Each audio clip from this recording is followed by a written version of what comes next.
I'll start by introducing myself. I'm Aloysius Chitengo.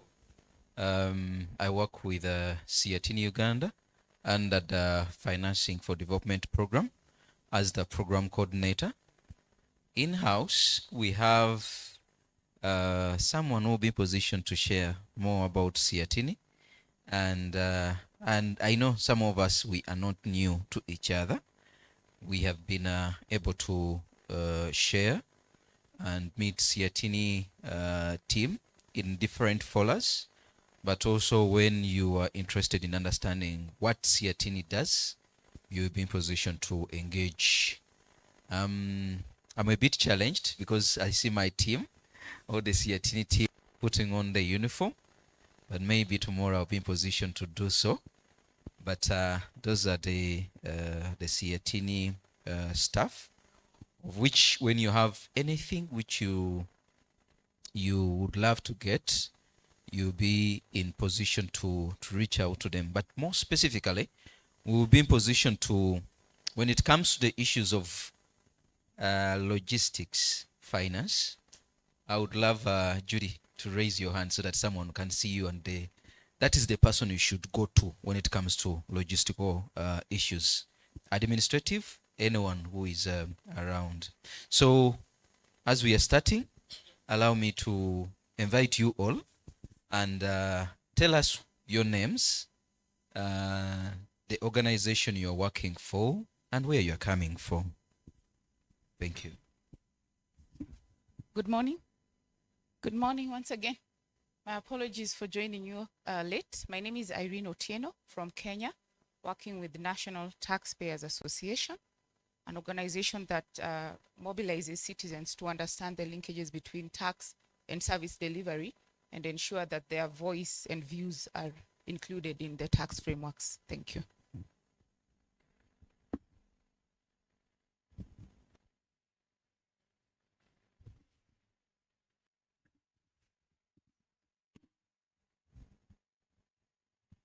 Good morning, ladies and gentlemen.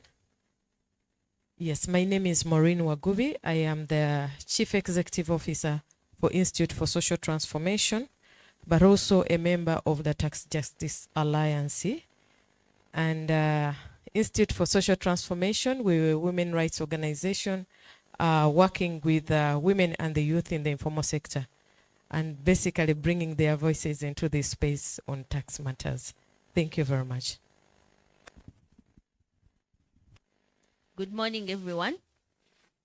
Good morning, everyone. Oh, wonderful. I'm Sophie Ndagire, working under the Women Economics Justice Program with CIT Uganda. Thank you. I'm happy to be here and looking forward to sharing with you and also learning from you. Good morning. Ms. Ismail Ladu, Nation Media Group. I'm a media practitioner, very interested on issues of IFF and tax and related matters. Thank you very much. Good morning, colleagues. I am Heriza Alan, and I work with Youth for Tax Justice Network. We work with young people to talk about issues around resource mobilization, allocation, and utilization for their benefit. And I'm glad to be here and to see comrades once again. Good morning, everyone. My name is Cyrus Musi, Governor of Africa. Good morning, everyone. Morning. Yes. My name is Komboros Banda. I'm an economist. I work for Zimbabwe Coalition on Data and Development, SEMCOD. Thank you. Sebastian Rwengabo, Uganda, consultant, rapporteur. Hello, I'm Gerald Biargawa. I work with Oxfam, and it's my pleasure to meet you. Good morning to you all. I'm Nakawesa Catherine, and I work for Uganda Debt Network in Uganda.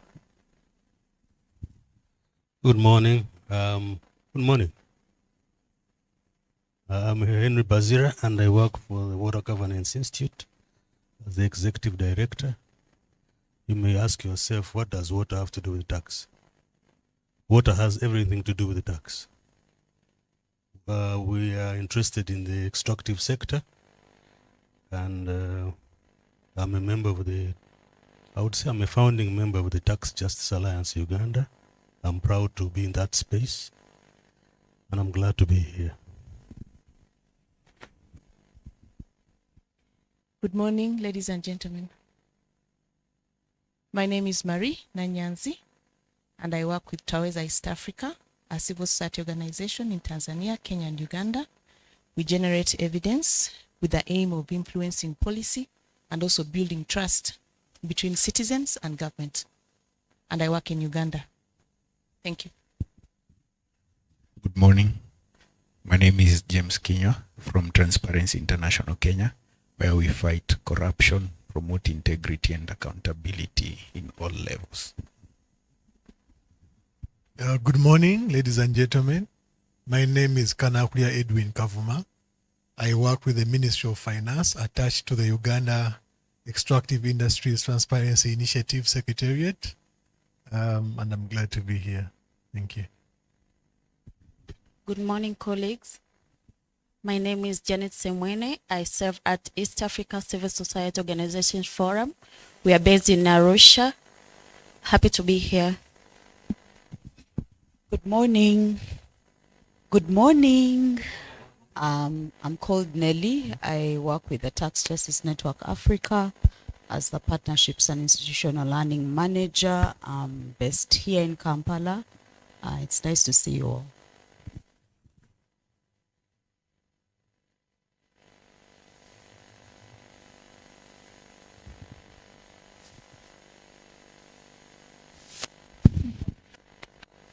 Good morning, comrades.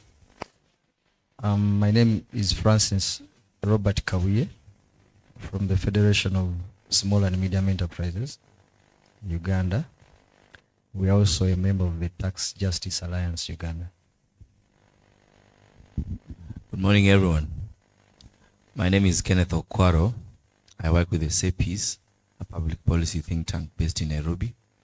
We research the nexus between tax, debt, and service delivery. I'm happy to see so many colleagues here. Good morning. I'm Prime Ngezumukama. I'm working with the Dukingire ECH organization. We are mainly focusing on tax, trade, and the climate justice issues. I'm also part of the East Africa Tax and Governance Network, and I'm very glad to be with all of you. Thank you. Good morning. Good morning. Cyrus, good morning. Yes, my name is Eliot Olizaro. I work for Women and Girl Child Development Association. I think I add my voice to Henry as one of the first persons around Tax Justice Network, but I'm so interested in tax, so that's why I'm here for refreshing. Good morning once again. David Rusoke, Formula One Solutions, helping SMEs. I'm a tax specialist and helping a lot of SMEs with their tax issues. Thank you. Good morning. My name is Gibbons.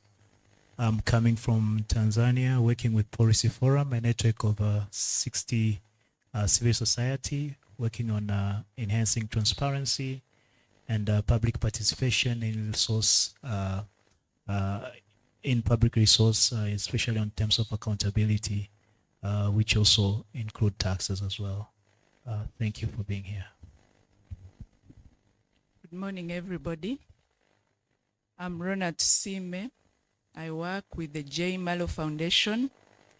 We work with families that have children with disabilities. I'm glad to be here.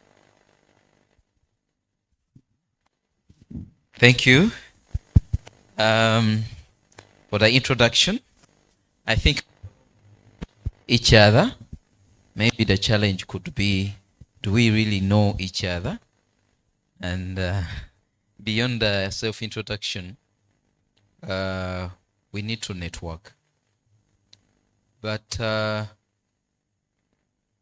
want my colleagues to introduce themselves Good morning, ladies and gentlemen. I'm Juliet Namlondo, handling logistics, and in Siatin, I'm working under the finance department. You're most welcome.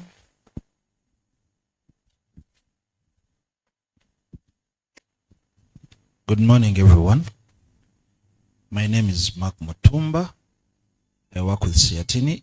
I'm a program officer for international tax.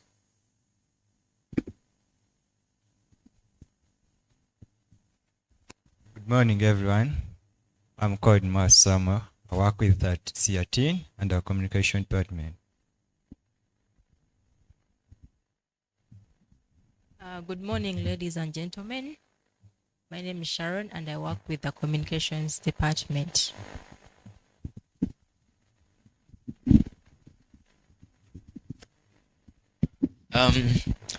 Thank you. You are welcome to those who are coming from the outside Uganda, from the ESC and SADC. You are welcome. Apart from the program, as you see it, we are here today to deliberate, having this regional dialogue on issues of illicit financial flows and its impact on domestic resource mobilization in the ESC. Over the years, we have been trying to debate on issues of DRM, domestic resource mobilization, but we came to realize that the impact or the leakages that are in place do really affect what we generate as a country, but also even as ESC member states. So we want to first thank you for coming to Uganda during this time when organizations are closing the year, and it is a busy period of time. But we really appreciate that you are here with us. Trying to look at why are we here today. We are here to learn, but also share experiences. According to the program, as you see it, we had planned to have different individuals coming from different institutions and organizations, trying to share their experiences and the practices related to issues of taxation, issues of extractives, and issues of debts. I've tried to scan around. We have not received the representatives from the Ministry of Finance that are supposed to make the first presentation, but we'll be starting soon. And when they come in, we'll be in position to kickstart our debate. But before I invite the board chair of Siatini Uganda to open this engagement,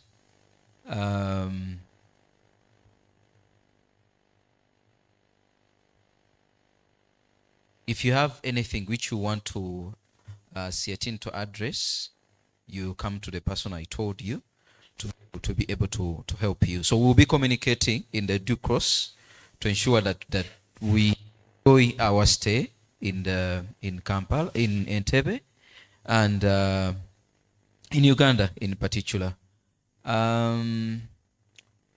This dialogue, we want to see that we come up with a paper which we can present to our leaders at a national level, but also even at the ESC level, but also contributing to the current debate when it comes to issues of domestic resource mobilization and curbing illicit financial flows, but also the debate on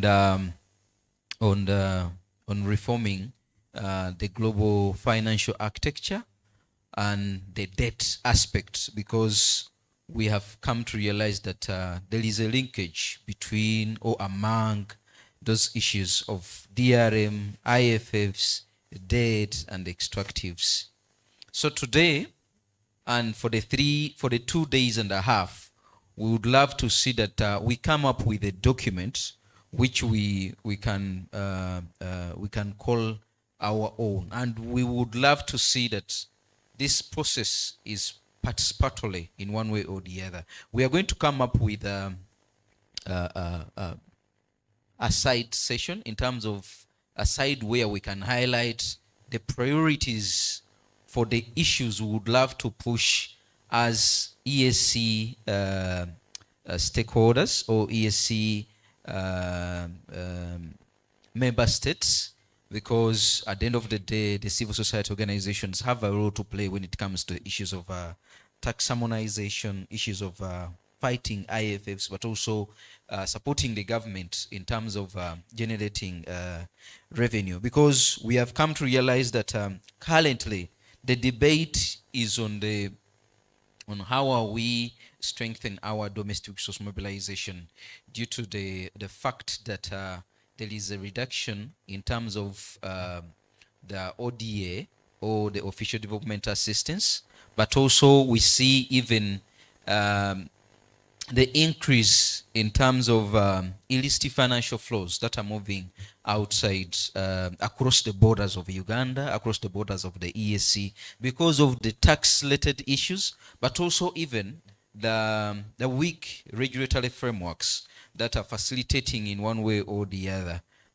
illicit financial flows. And this, as a result of this, we have found African countries and even the ESC member states failing in one way to achieve the targets that we set in terms of the tax to GDP ratio, and even we have surpassed some of the ESC member countries have surpassed the debt to GDP ratio, which is set within the common market protocol. So you find that this debate is key for us to inform the ongoing process when it comes to the issues of domestic resource mobilization, curbing IFFs, but also checking on our on our stand when it comes to utilization of the resources we get from our natural resources. Because at the end of the day, we have, as countries, we signed on a number of protocols, like the African Mining Vision, specifically when it comes to the issues of mineral beneficiation. We have, in one way or the other, failed to take effect, and we end up losing a lot of revenue when it comes to adding value to our raw materials, apart from the agricultural related commodities, but also even when it comes to raw materials. So we are here to find ways on how we can ensure that we close the loopholes, the leakages that are facilitating the outflows, because we are losing a lot, and we have been taken to the other side of borrowing at the expense of providing the services to the nation and the citizens of our respective countries. So I would love to, I know the board is going to take that, but I would love to thank the partners and the civil society organizations that came today, but also the partnership we have. When you were listening, some of the members were saying that we are coming from the Tax Justice Alliance Uganda, which is a loose coalition looking at issues of tax justice in Uganda. And we are member of different coalitions across the ESC. And this has given us the opportunity to champion issues of tax justice. So I want to thank the members from the Tax Justice Alliance Uganda. I want to thank the members of the EATGN. I want to thank the members from Aphrodite who are working on issues of debt. I want to thank the ministry. I know they are going to be a bit late, but they committed to come. The Minister of Finance, the Minister of Energy, the East Africa Community Affairs, and the Uganda Revenue Authority. for appreciating and committing to work with Siatini when it comes to the issues of DRM. So allow me to invite the board chair, Siatini Uganda, to officially welcome us, but also even open our engagement today. So you are welcome.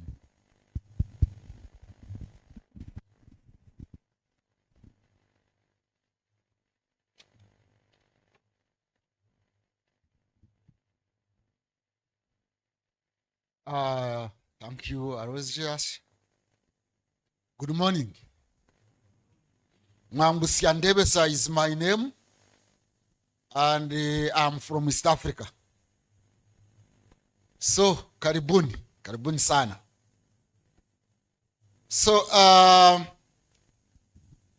greetings and welcome to this dialogue or symposium of Siatini. And greetings from the Executive Director, Madam Jane Narunga, who has not been able to be with us here today. She is in the States for another conference, but she sends greetings to you. So mine today is simple. It was to give just remarks and welcome remarks to you. And I welcome you, especially those of you who are from the rest of East Africa, to Entebbe, Uganda, and also to welcome those of us who are from Uganda, or the province of Uganda, which is the province of East Africa, to these deliberations today. And we hope that they will be fruitful after the 2.5 days deliberations. Maybe to mention or to explain a bit about what is Siatini, for some of you who have not been interacting with Siatini for some time. Siatini is a mouthful. Southern and Eastern African Trade Information and Negotiations Institute. Don't mind about the being a mouthful. Just mention Siatini Uganda. And it is an NGO / a think tank. We do advocacy, but we equally also do a lot of thinking, research, writing, and publications. So it is a think tank advocacy organization. We are about 2 decades old in these missions of ours, and the major mission is strengthening Africa in world trade and trade-related activities. When we talk about strengthening, we are aware that Africa, especially African states, are weak. I know if there is somebody from the government, we immediately protest that no, we are not weak. And I'm not referring to only Uganda, I'm referring to the whole of Africa. We are a post-colonial state, and most of post-colonial states, if not all, especially in Africa, are weak. And I can give you empirical evidence related to what is on the floor today in terms of tax. That, for example, Uganda collects about 14%, 13-14% of the ratio to GDP. We are not talking about the amount that Uganda collects, but the ratio to GDP is 14%. It is not far from the rest of the regions. One time Kenya had gone far to around 18-20, but I'm told it has also come back. Tanzania may be at 16-17, Rwanda similarly. So that in that respect we are weak, and we should admit. Whereas in some Western countries, they collect to about more than 30%.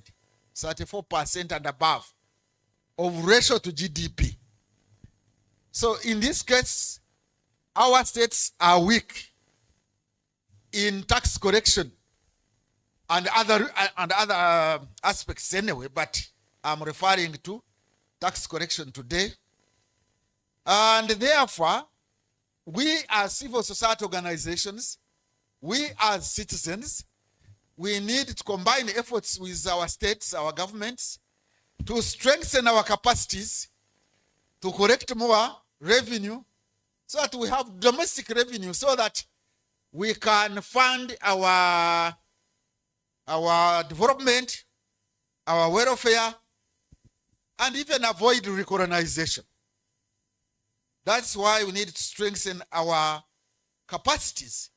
But in most cases, when we talk about capacities, people look at them narrowly. But I will take this opportunity to expand these ones, the capacities, and even from the point of view of a teacher, I'm a teacher by profession, is that when we are strengthening capacity, we are here talking about knowledge. To understand some of these complicated issues of debt, of tax, and the rest. The knowledge, if we can help each other to know, that would be good, and our capacity would be strengthened, and in return we would strengthen the government officials. Unfortunately, there are not very many here, but it doesn't matter. When we go, we shall have other fora to engage the state, to engage government officials, so that we dialogue and strengthen our knowledge in some of these issues. There is a question of skills. When we talk about skills, most people run to motor skills. That is the skills of manipulating things using our hands and maybe our feet. No. Skills could also go beyond that. For example, Siatini is involved in negotiation skills, strengthening negotiation skills, strengthening engagement skills, strengthening petitioning, strengthening the like. So that is also skills. We need skills to engage the state, to engage our fellow citizens, to engage the international community, and now we are talking about East African community, to engage at that supranational level at the East African community, to engage and strengthen ourselves in many respects, including tax collection and debt management. But we can also talk about strengthening values. Sometimes when people talk about capacity, they immediately think about knowledge capacity, maybe capacity in financial affairs, but capacity also is values. We lack certain norms and values of state building. Especially in Africa, we lack values of the common good, of the public good, of public rights. Quite often we talk about investments, we talk about promoting business interests, but what about public rights? We need to strike a balance between private interests in business and public rights. And Siatini, or NGOs generally, we claim that we are motivated by values, and we need to be motivated by values of public good, public interest, and public rights, so that we have a balance between private interests in business and public rights of citizens and the nation, and even the world, in terms of, say, the environmental rights and environmental justice. So when we are strengthening, we strengthen the state, we strengthen ourselves as well, both at national level and regional level and global level. Now we are talking about East African community, a supranational state kind of, which of course you know is weak in many respects than one. It is weak in structures, in management, in relationships. but also weak in values, weak in skills, and East Africa is supposed also to be a platform for regional capacity and strengths to negotiate with other countries or other supranational regional organizations. And we need to strengthen ourselves, our capacity as civil society, but in return, we can also strengthen our states to negotiate at that supranational level to avoid, in our case today, financial outflows, which have been happening, and that's why we are still at 13%. I think some countries are even less than 10% of ratio to GDP. Quite often you hear our revenue authorities patting themselves on the back, saying we have met our targets. Yeah, but if you set your target very low, like if you were jumping over some hurdle and you put your bar very low and you jump it, you don't pat yourself on the back that I'm a world-class jumper because I have put it on 2 feet and I've jumped it. Yes, they may have met their targets which they set for themselves, but when we look at the ratio to GDP, definitely we find that they are very low. And issues of tax are very important. They are not only important in terms of revenue collection and expenditure, but they are important in some extra tax issues. I think you have had governments falling because of tax issues and tax injustice. I think we had the Gen Z demonstration in Kenya, which actually followed on the heels of some strike of traders in Uganda here. And issues of tax are beyond financial matters. They go into political matters. And that's why we need to understand them clearly and work on them, not only to strengthen our revenue collection capacities, but also to strengthen our states and also to avoid fragility of the states. And as you know, East Africa is at the level of fragile states. Some states are fragile. Others are on the verge of being fragile. Others may be collapsing like we have in Sudan, but even other states might fall into that. And we need to strengthen ourselves, including tax correction, but also tax justice. Because it's not a matter of correcting, but it should also be in terms of justice. And Siatini's value is promoting social justice in many ways than one, including tax justice. So please, I welcome you to Siatini Symposia Dialogue. I don't want to appear to be the presenter. I'm not a presenter today. Mine was just simply to open and give those opening remarks. We hope that at the end of the dialogue, we shall have practical solutions to the challenges of state weakness in this respect in tax correction. And these views and recommendations, I think, will be widely circulated to the wider community of East Africa, so that we strengthen ourselves and stop being behind the whole of the world in tax correction, in development, and things like that. Otherwise, I wish you good deliberations here in these 2 days, and I take this opportunity to once again welcome you here and officially open this symposium. Thank you for listening.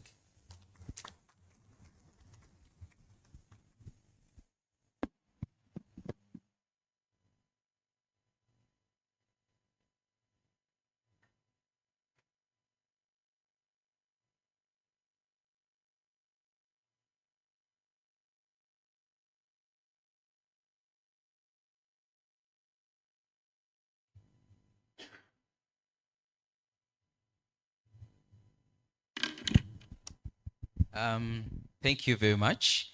Can we give him another round of applause? Thank you. I wanted to get the safety moment. Mr. Henry, allow me to request you to share with us the safety issues as we start our meeting.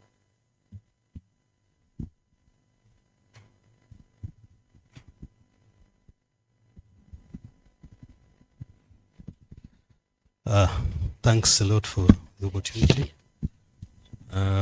Safety moments. Safety begins with you. So there's nothing much that I want to teach you about your own safety. But there are certain things that we need to be mindful while we are here. The first place is that your health is important. And you know, with our bodies, there are certain things that we must respond to. The first is that there's always the call of nature. So the call of nature, you'll have to move out of this room, go out on your left, and once you reach the landing towards the, I think some kind of lounge, on your extreme left, you'll find a door that talks about that place which says "to let." To let. So you go into that to let and you let yourself. The other one is, we all have gadgets here and we are all sitting very close to each other. We have come from just an era of COVID-19. You may have taken your vaccination, but please be mindful that there are also those communicable diseases that can actually affect you. So I'm not asking you to mask up, because I think the era of masking is long gone globally, although there are some people who still practice it, including our higher officials in Uganda. So be mindful about your health. Make sure that your gadgets, everything that belongs to you, is where you can trace it. We know that the hotel may have security and safety issues, but we have had experiences where in some other hotels, people have lost their property. So keep an eye on the things that you have come in with. And remember that we have electricity that is running almost wherever we are seated. There are risks of getting electrocuted that you must be mindful of. So when you're moving and fixing gadgets, please be mindful that you are dealing with a system that can actually harm us. For the rest, I want to assume that they are obvious and that we shall conduct ourselves in a normal manner that we normally do in such kind of meetings. Respect one another, because all of us have feelings. So that's part of the safety that I thought I should share with you. Enjoy your meeting. Thank you. Thank you very much, Henry. Members, we are going to change our program and make sure that we'll be in position to have those ones who are supposed to be the first group, though we are going to mix the Tax Justice Network Africa within the data perspective, who are going to share about their areas as we highlighted in the program, because the person who was supposed to take lead in making a presentation from the Minister of Finance has delayed, but we are trying to follow up and see what's happening. And then from the Ministry of the East African Community Affairs. So I'm going to invite our colleagues to join us and have that panel discussion. Prior, the program was, we have someone who is making a presentation and then look at the different prayers in the same program or on the same issue, sharing what they have done, and then we have a reflection as a whole, and we agree on what we can push forward.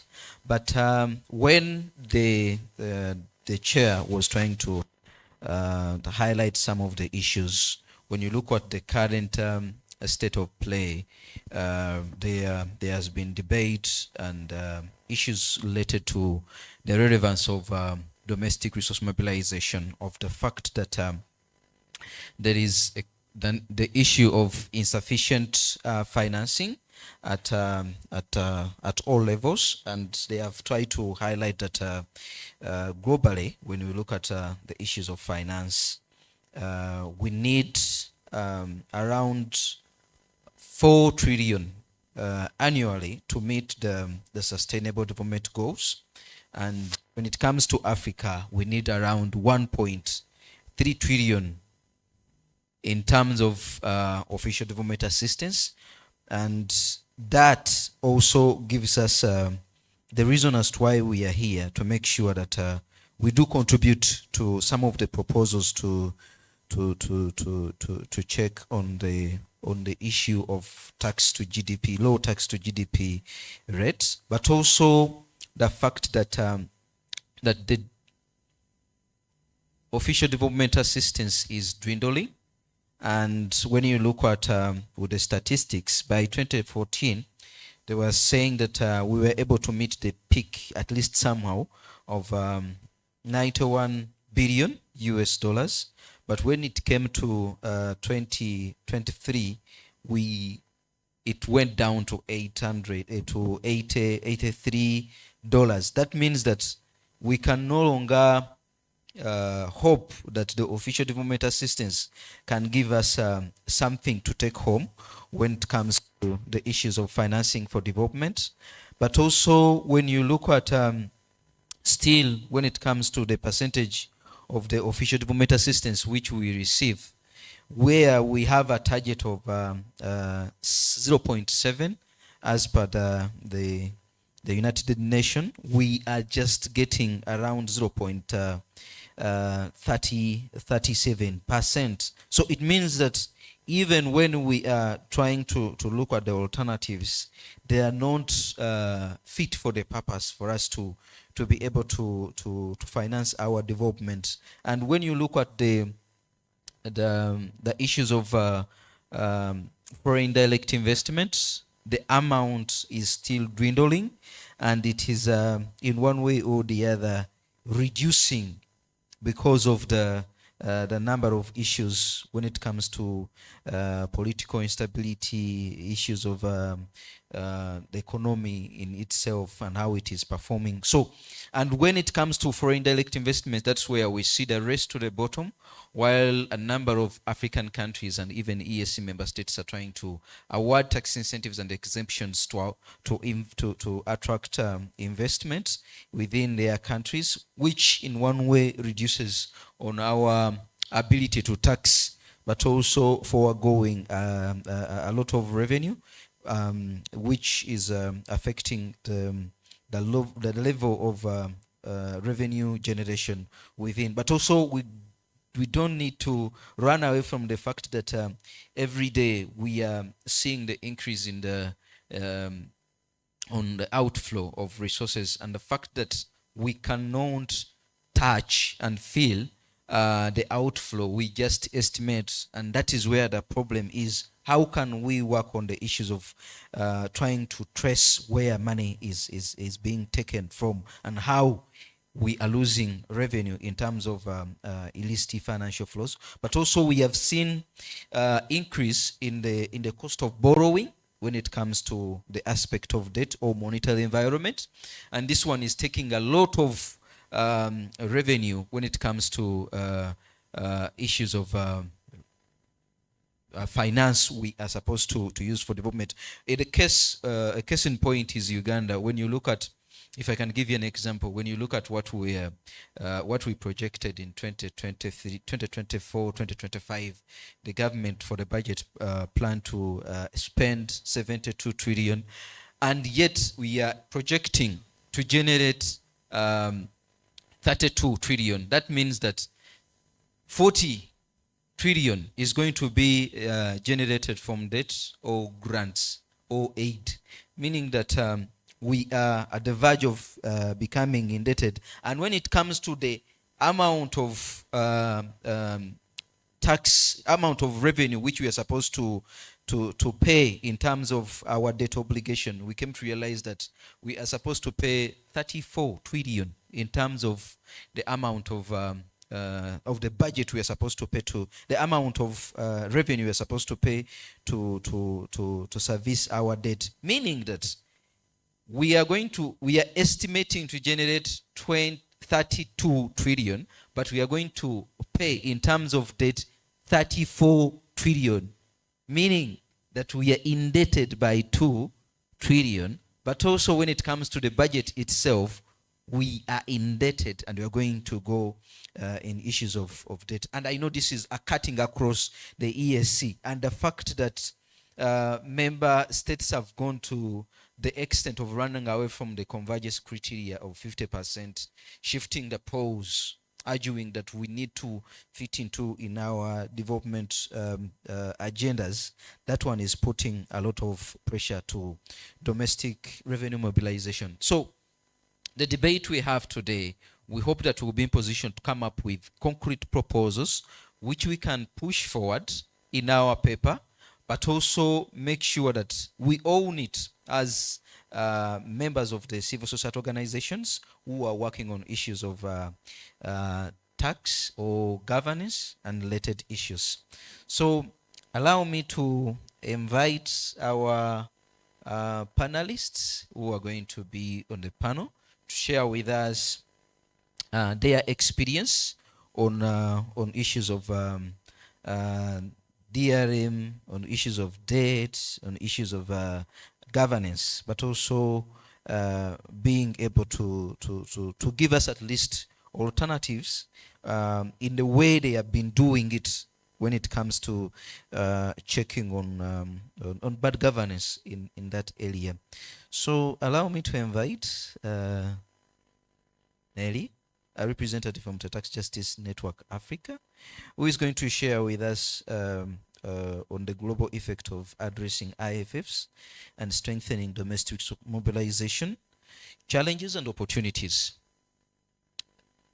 You are welcome. Please, a hand of clap. We have been from having breakfast. I think we still have energy. Yes, yes. Allow me to invite Comrade John from Africa Forum and Network on Data and Development, AFRODAT, to share with us issues related to debt and how they have been doing it at AFRODAT.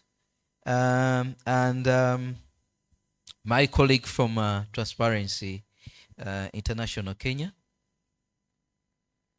Please, you're welcome.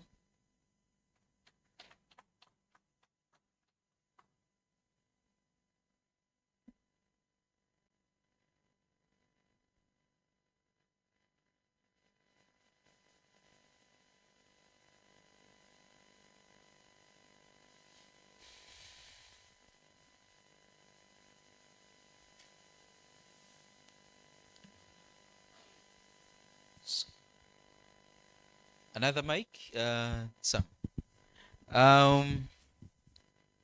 As we see our program at the front of our notebook,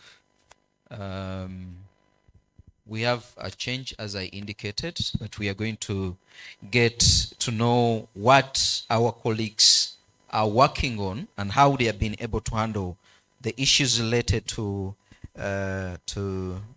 issues of debt, issues of DRM and IFFs, but also issues of transparency. Because at the end of the day, we come to realize that when we are requesting or demanding and influencing increase in domestic resource mobilization, the nexus between tax and service is not clear. And when it comes to trying to cope up with the global debate on issues of taxation, but also even curbing IFFs. Issues of domestication is another challenge. And there is a saying that as we are trying to address challenges at national level, we need the global support to ensure that what we are doing in terms of strengthening our domestic tax measures is supported by the international issues. But also when it comes to transparency aspects, how our governments trying to handle issues of transparency in terms of revenue generated, in terms of expenditure, but also even currently in terms of debt, where we see the global call for debt swap. And the question is, what are we swapping for? Who is determining what is supposed to be swapped for? So we need to get that debate in place. Nelly, can I start with you?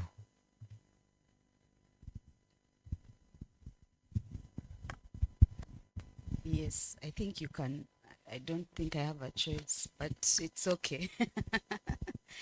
So good morning once again. I think I've been part of this movement for maybe close to 15 or so years.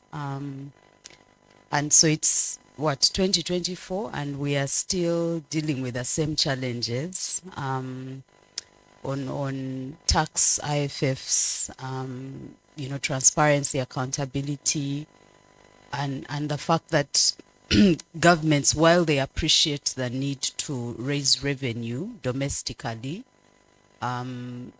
there are some challenges I think that we still face. As I had mentioned earlier, I'm called Nelly. I work with the Tax Justice Network Africa. And Tax Justice Network Africa, for those who may not know, is a Pan-African organization, regional organization, with its main office based in Nairobi.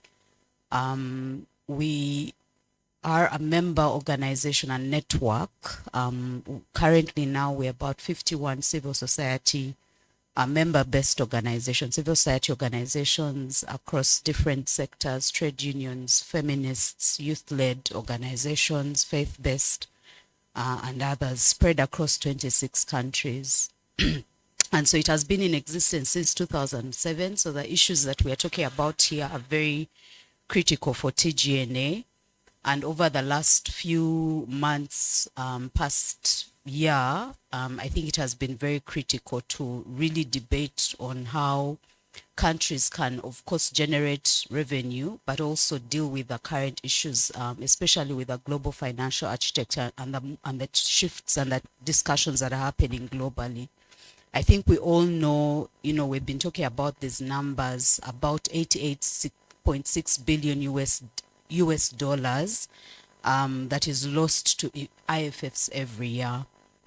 And we've been discussing all these issues, both country level, national level, regionally. And I believe, next year will be a very critical year because, as you know, next year is also the 10th anniversary of the Mbeki panel report. And so there will be quite a number of engagements that TGNA will be leading and mobilizing. Obviously, without mic is not very stable. Get another one. Aloysius, can I use your mic? Yeah.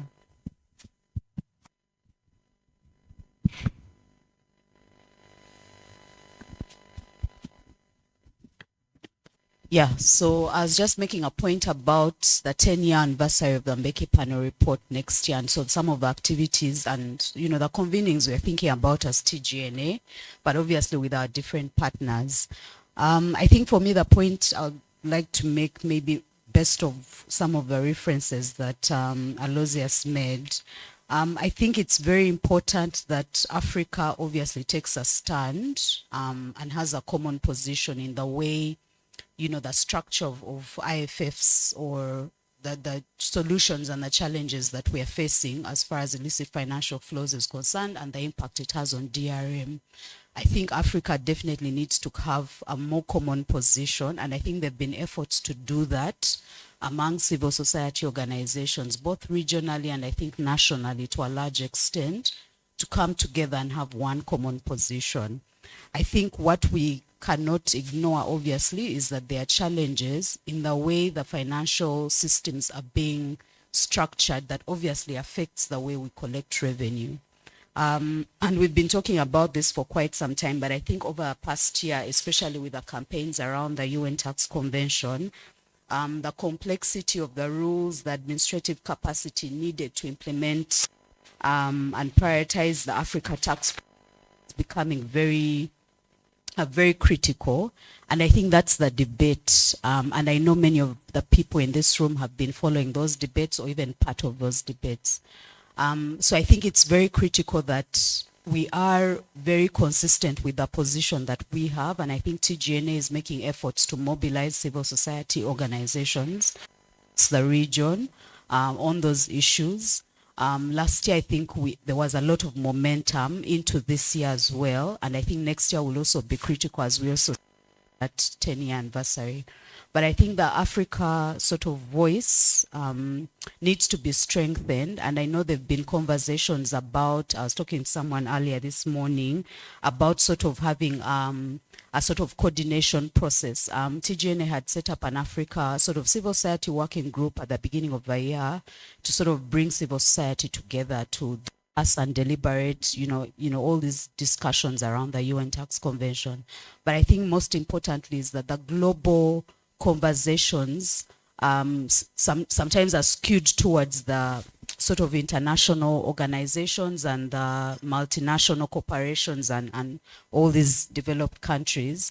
But I think for me, what we're discussing here also should be looking at how do we increase voice both regionally, but what that means at national level, especially with the organizations here that have a lot of presence at national level.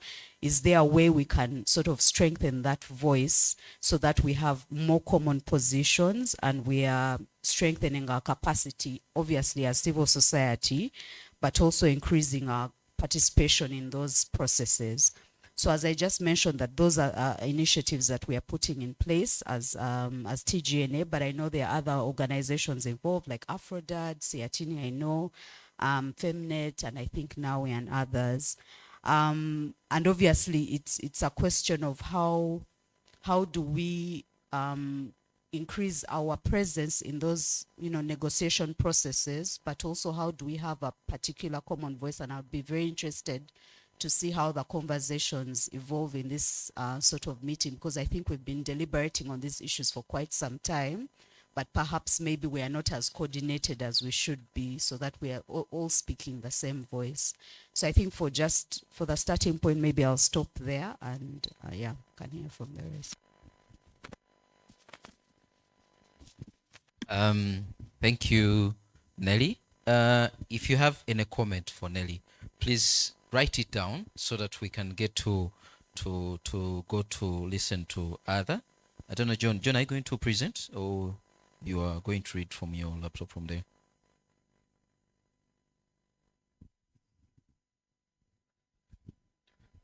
Yes, thanks so much, Aloysius. Yes, and first of all, I'd like to sincerely apologize for coming in late. My name is John Oduk. I work with the African Forum and Network on Debt and Development, that's Aphrodad, based in Nairobi, Kenya. Though Aphrodad itself is headquartered in Harare, Zimbabwe. So just briefly about Aphrodad. Yeah, it's a Pan-African CSO that works on issues around debt and related development finance issues, which we've been part of for 28 years now. So just to go into maybe what I'd envisioned for today, as we talk about debt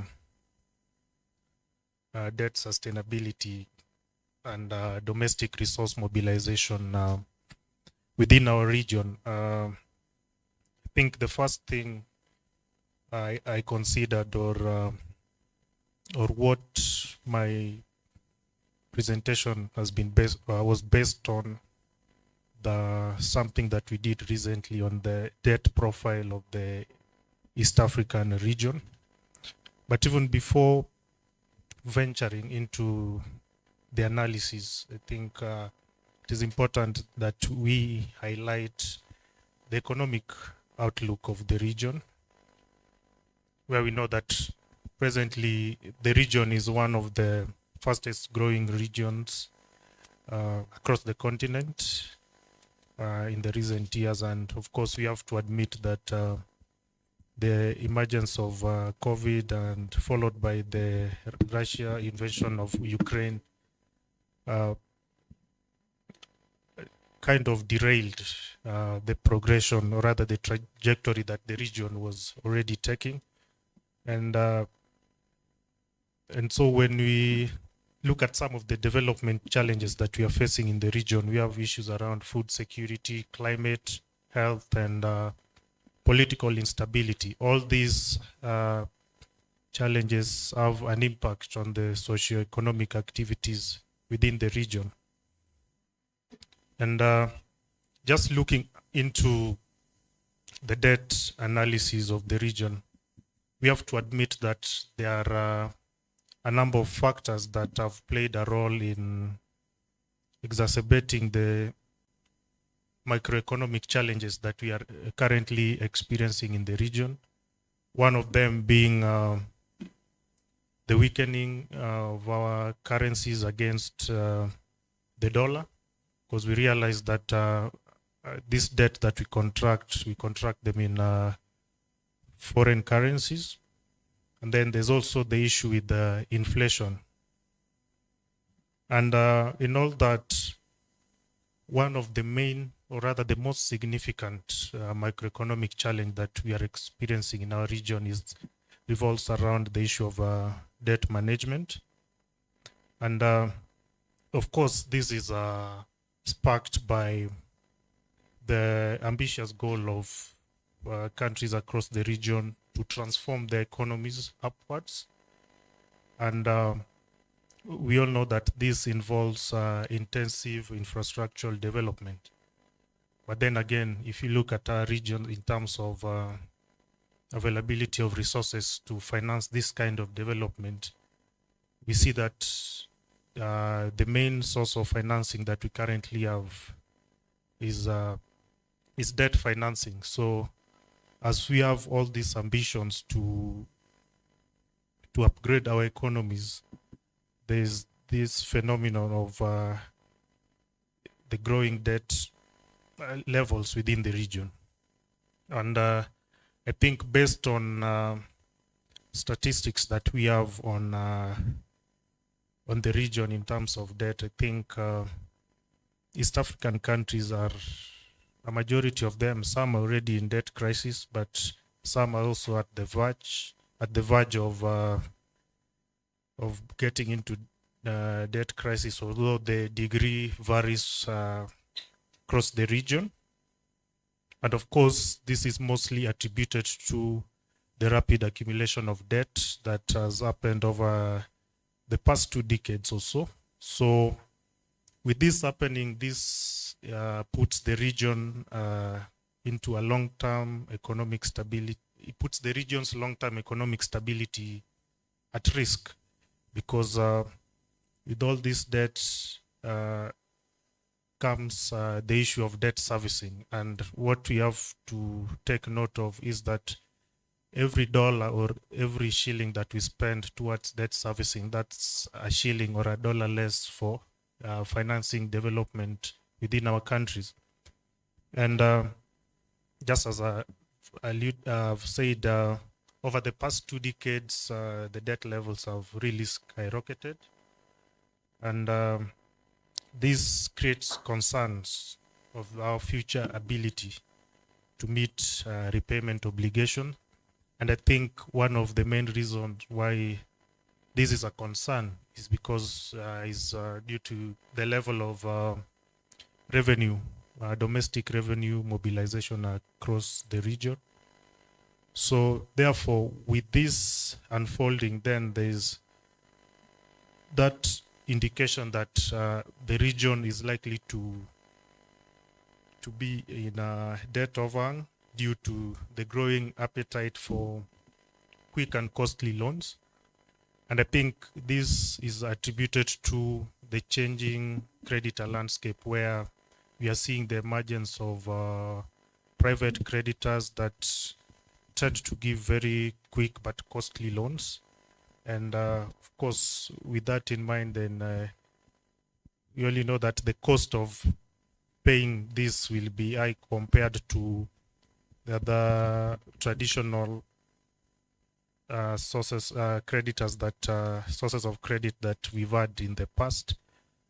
And of course, as we talk about that, we cannot downplay the role of credit rating agencies that determine the cost of borrowing. So these are institutions, mostly they're based in New York and London, where based on certain indicators, they determine at what cost our countries will access financing in the capital markets. And of course, what we've seen over the years is that there's been a bias to African countries. And I think one of the most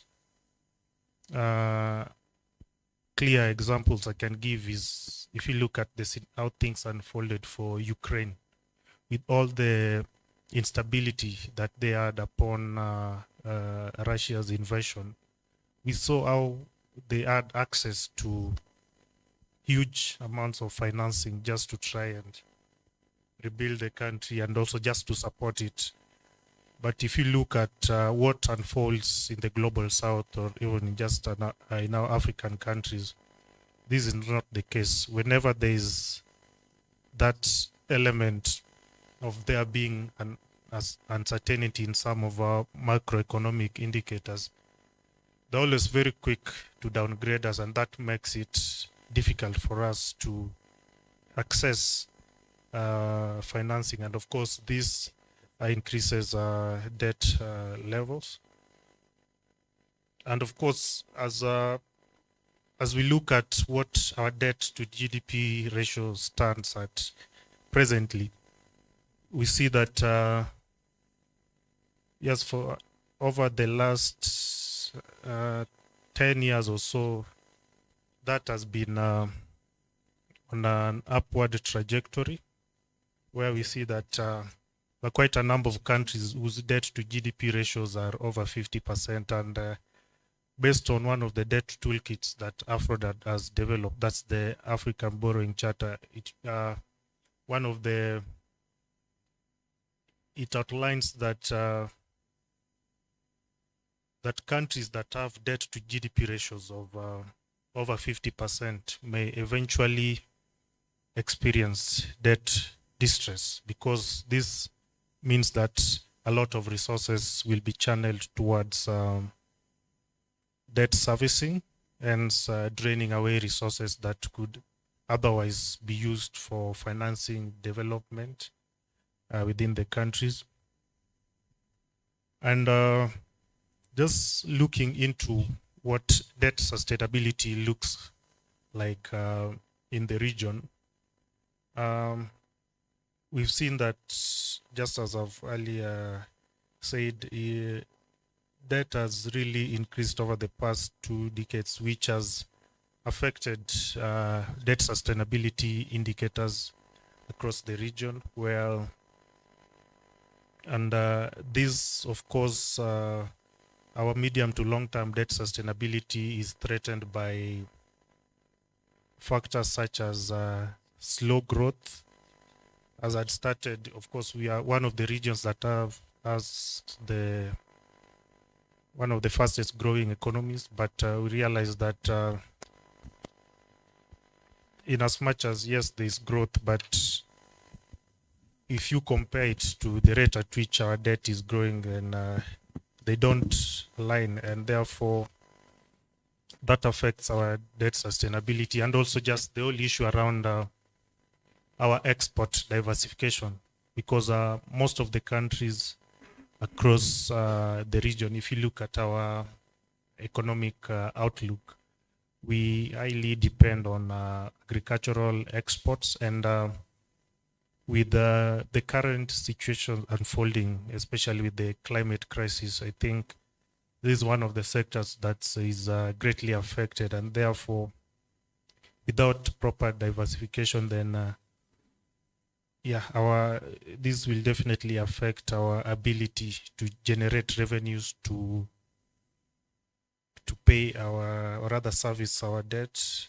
And of course, there's the whole element of increased debt accumulation and the changing debt landscape, where we have more access to credit, private credit, which comes at a higher cost.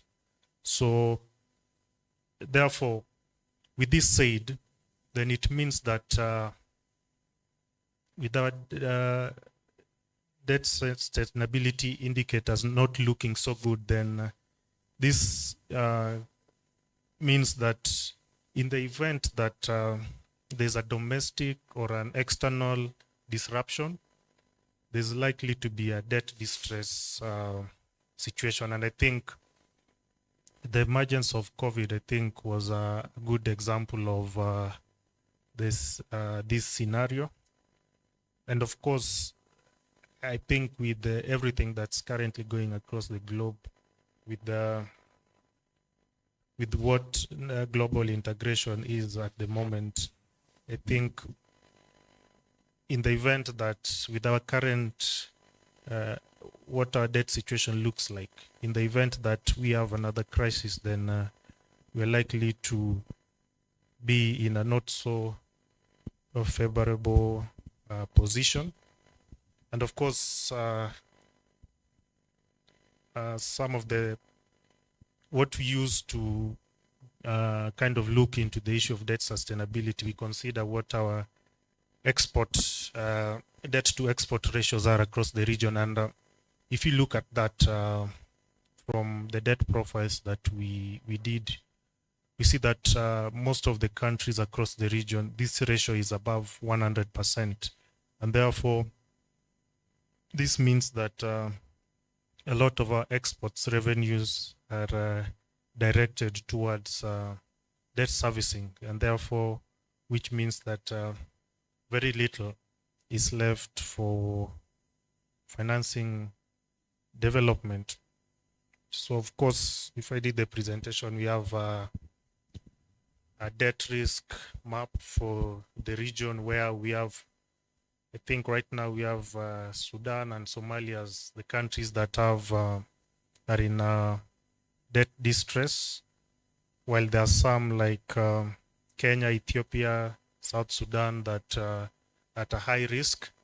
And of course, countries like Uganda, Tanzania are still at moderate risk of debt distress. John, can you try to summarize? Yes, so I don't know whether to quickly venture into the issue of domestic resource mobilization, or maybe there'll be another round so that I can maybe venture into that. Yeah. All right. Yeah. Okay, thank you. Thank you. Please. Yeah, good morning.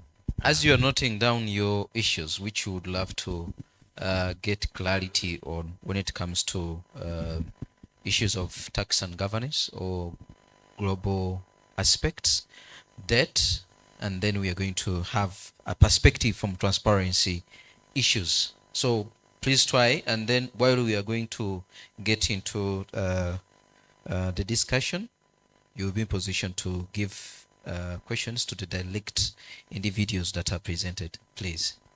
Yeah. Good morning. I'm James Kinyo from Transparency International Kenya, and TI celebrating 25 years of successful advocacy work, and we fight corruption and promote transparency and accountability in both public and private spheres. So matters of debt transparency and how it affects the domestic resource mobilization. I will start probably with the case of Kenya, whereby We are having a government that is doing borrowing both externally and domestically, and you get to find that that affects the economy as a whole, whereby the banks in the private sector, once the government gets to engage them in terms of borrowing, they leave minimal resources that are dedicated to for the citizens to borrow so as to spur economic growth. So you get one way or another that the economy is stagnating or at a decline, and at the same time the government is getting to deny all these things that are happening. And as you know, the major thing when it comes to matters of transparency, domestic loans, once they are borrowed, they are taken into a pool of into the budget without proper budgetary allocation. There is no budget line that you can track and get to state that this money amount of money borrowed domestically was allocated to do A, B, and C. So that actually as well opens a lot of loopholes for corruption and mismanagement of funds, and one way or another affecting resources that go to offer citizens proper services. On the other hand, like in the case of Kenya, we have a Public Finance Management Act of 2012 that clearly stipulates how borrowing public debt should be used. But then again, probably I'll domesticate this probably so we can all understand. How many of us here have loans? Just by show of hands, a quick one. Loans. It is a safe space, yes. Who has a loan? Fantastic. Yeah, so you get, probably even you as yourself, when you borrow for development purposes. But once this money gets into your account, you're like, Malaysia has been calling me, so let me dedicate a quarter of this money to take myself for a holiday. And then you get to find the development that you are set to partake, it's not properly financed, and with time it gets to stall.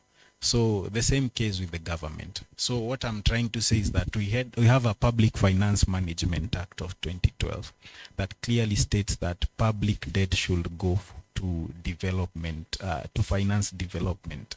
But then again, as you look at the budget, we have when you compare recurrent expenditure versus development expenditure, it's in a ratio of like 60 to 40%. So you get this money, once it checks into the national treasury, it is dedicated sometimes to cater for expenditure, not for development expenditure. So one way or another that affects development, in that we don't get value for money, and as well as you get to understand what that brings about is that money is not used in the right way, and there's we don't have a lot of disclosure as well on how sometimes these funds are used. So what TI has mainly done over the years, it has collaborated with other partners. Like in Kenya, we have an umbrella coalition called Okoa Uchumi, where we advocate for public debt audit, and this leads to my other point, whereby you get to find that we have a challenge that is cross-cutting in terms of access to information.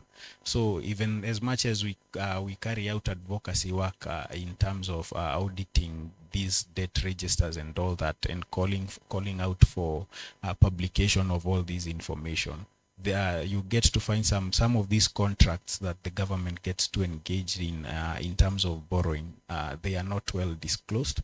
You'll get to find that you have page 1 that not so necessary, that has a title, and page 3 to 7 that has proper details is lacking, and you're taken back to page 10.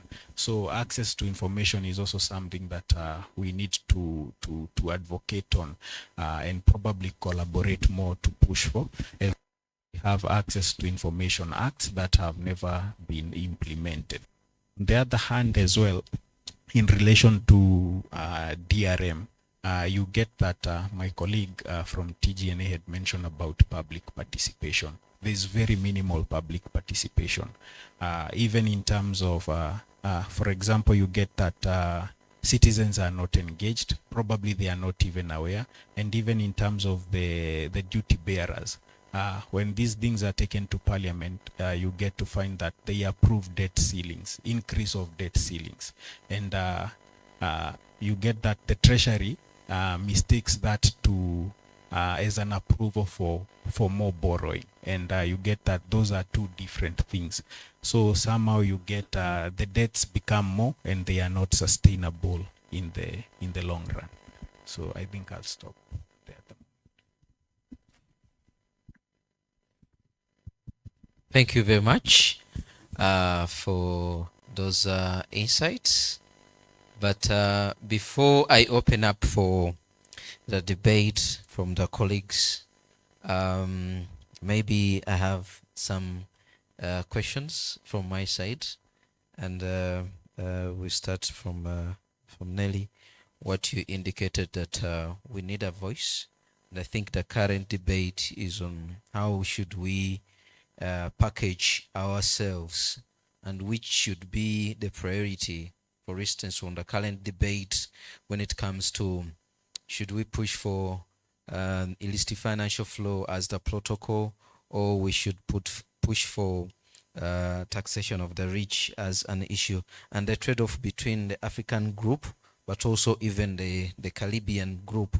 So in that perspective, and maybe even from the members who are working on issues of taxation, what could be some of the issues we can push forward in terms of priorities, and how can we ensure that we strengthen our collaboration with the different players? I was trying to debate with my colleague that there is now a change or a shift in appreciating the global financial architecture and the intentions following what happened with the terms of reference. We had a number which was relatively low of I think 121, and now after approval we found that we were able to hit 125. That means that there are some members who are appreciating that this one is a good step.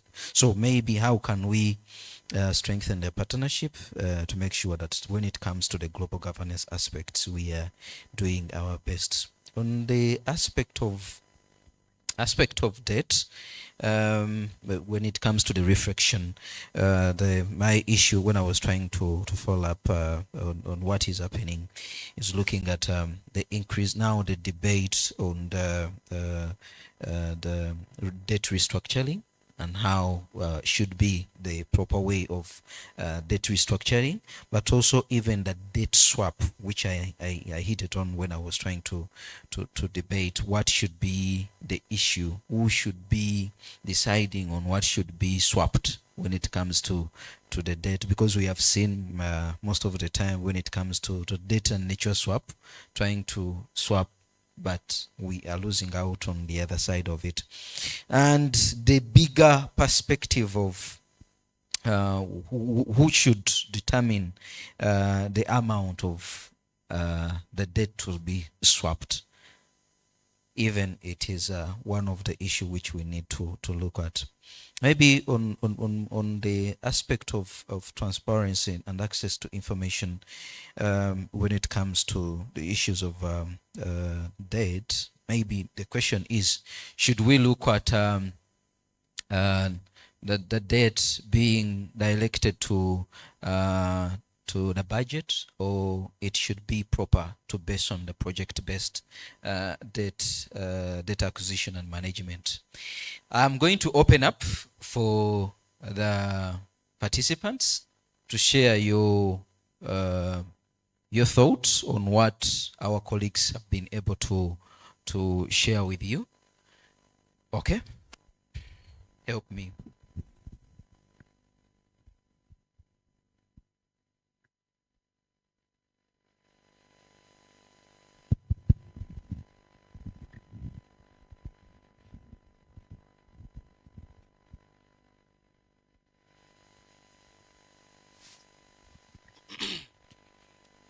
Thank you so much, Aloysius.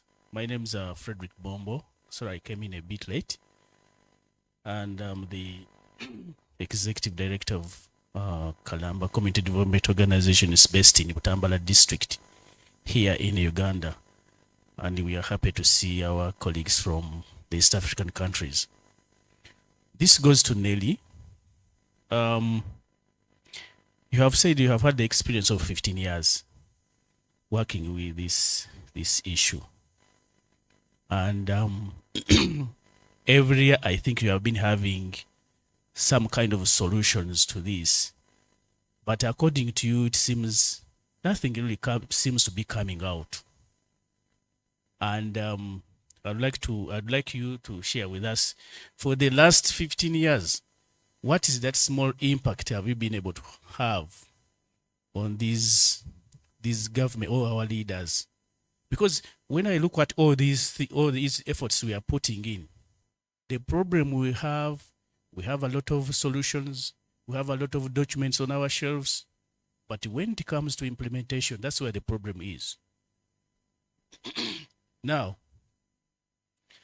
I was looking at, you say that if we improve the coordination of our civil society organizations, probably we can have an impact, which I don't know whether actually it can have the impact. But according to your experience, if we improve on our coordination as civil society organizations, do you think this time round we shall have some bit of impact on the response from our leaders?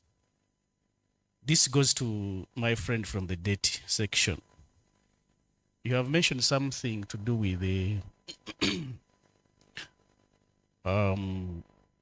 commercial banks, our commercial banks, especially in Kenya. It looks like they don't feel comfortable to lend to the private or the government or to the development partners. And also, there is some kind of marginalization from the global lending for the African countries. Do you think we can have like the East African kind of monetary fund or the African monetary fund?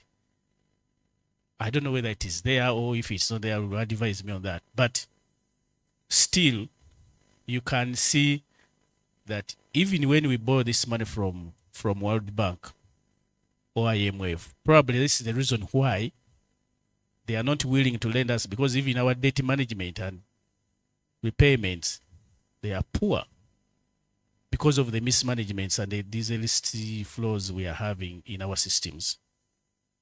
So do you think, according to your experience, as East Africa, can we have like a fund, or can we recommend for a fund that can actually be helping us? And can we really make sure that these policies are followed up? Because even if we come up with all these solutions, when people or institutions are not following up these policies, we are going to have issues. Thank you so much.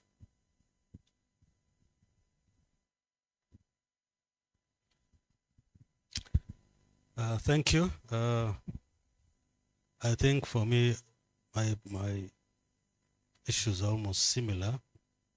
And Nelly says it quite well that 15 years she's been around. She's a founding member of the Tax Justice Alliance. We have been in the docks together. Just before we started the meeting, I went to her and asked her, we have been doing these things for all these years, and we seem to be doing the same things over and over and over again. And we seem not to have made significant traction. Where are we? What is the missing point? What are we failing to do? We have looked at national level. We have dealt with the regional level. But we seem to be not getting the right people to press on the buttons to cause the change that we need to see. I was actually intimating to her and saying, is it possible that we can take this argument now to a higher level and see how best we can influence those who are the right people, who are the ones that are supposed to be making the decisions of change, to actually take that change? Can we take it to the presidents of the regions? Can we have this conversation? Because we have been talking about these things ourselves. Can we take it to the EU? Can we begin to put our interests as individuals, as countries, as regions, and as a continent on the table so that we address our interests? Because where are we failing? We are failing because we are not putting our interests right on the table. Our development partners come with a very clear agenda. They come with a very clear interest, and they put it on the table. And many times they come telling us that, look, we are here to help you with your governance. We are here to help you sort out your corruption. We are here to help you with the conflict in the region. We are here to help you with refugees, internal displacement, and domestic resource mobilization. But do we ever ask them? They tell us their interests for us. Do we ever ask them their interests for themselves when they are on those discussions? Because I think that's where we are missing the point. We always receive them because they are coming to, they present themselves as coming to help us. But yet the interests are never put on the table. For me, this explains why we are even having illicit financial flows, because we don't know the agenda. We have the resources here, and everyone that seems to be coming is presenting themselves as they are coming to help us become better. But the World Bank was established when? About 60, 70 years ago, right? Even probably more, 1945, after the Second World War. But since then, how many African countries have actually developed or have increased their resource mobilization as a result of the guidance, technical guidance from the World Bank and IMF? So I'm raising these questions probably to help us in these 3 days to think through what we actually need to do. Because even if we come out of this here meeting with solutions on our minds, and we are not in the right places to press the right buttons to actually take action. And so the question is, how do we use our clout, civil society clout, to actually influence the change that is at national, regional, and continental level? I entered and read the theme of the dialogue, addressing the impact of illicit financial flows and debt on domestic resource mobilization in the EAC. Addressing. How far can we actually go to addressing other than just generating ideas? To what extent can we actually address this illicit financial problem? And when you look at the EAC, our actors, the persons that are actually supposed to be pressing the button, are they properly aligned to the EAC question, illicit financial flows? We are having individuals in our own society who are circumventing issues. Companies are being created by Ugandans outside the country, and they come into the country as international corporations, and they use the financial architecture that we have in place to make the illicit financial problem worse. How can we do the due diligence, or help our governments to do the due diligence to ensure that there is clarity in how we're operating with our individual actors? So for me, these are things that are bothering me. You reach a point where you say, okay, maybe we're just talking to ourselves. Let's continue having a conversation with ourselves and let things be as they are. But is that really what we want to see for our continent? Africa is a very, very rich continent. There's no justification as to why we should, 60 years down the road of independence, to say we are still poor. I have done a lot of work at national level through coalition building, the civil society coalition on oil and gas, tax justice, contract monitoring. But there is a point where it stops, and you begin to think about taking it to another level. So this platform to me is a very powerful platform in the sense that we are taking our efforts to now an EAC And I like the Zimbabwean friend who is here. We are probably expanding our ESC down to Zimbabwe. Yeah? So for me, that is what I would like to see, that we are having concerted efforts. I know that there are interests of our leaders, different interests of our leaders, but I think we need to help ourselves and our leaders appreciate that we are in a basket together, we are going to sink together if we don't get our act right together. This kind of arrangement where you have leaders acting as small kingdoms, each one wants to keep their small kingdoms, for me is one of the reasons that is failing our unification and regional integration. I submit, and these are just food for thought for us to think through as we go through these 3 days. It looks like I've triggered serious debate. Over to you. Let handle that, then we'll come back for the second round. Eh? Yes.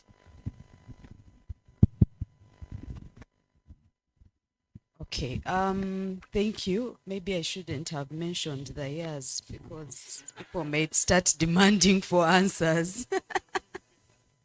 I should have said 5 years. Yeah, but I think maybe just to add to what Henry had said, I think we've made some progress, and the gentleman who had asked the question has left the room, but we've made some progress. I can tell you over 10, 15, 20 years ago, we wouldn't have even conversations or interactions with the government, first of all, with even being allowed to go into their space and sharing our views. And then it took time to build those relationships. I remember this same question was asked to us a few weeks ago. And so it took time to build those relationships where, to the point where, you know, the commissioner would call and say, you know, we have this bill and would want your input. Can you come and share with us your input? And so progressively we've seen what that meant, but then over time we had to structure those engagements, you know, to make them more official, more structured. And so through the tax process, through the budget process, we've seen progress in ensuring that our citizens' sort of voice is heard. We convene, you know, Siatini and the others have been leading that. So civil society comes together, prepares positions, reacts to the budget, reacts to the tax proposals. So I can say for sure we've come a long way.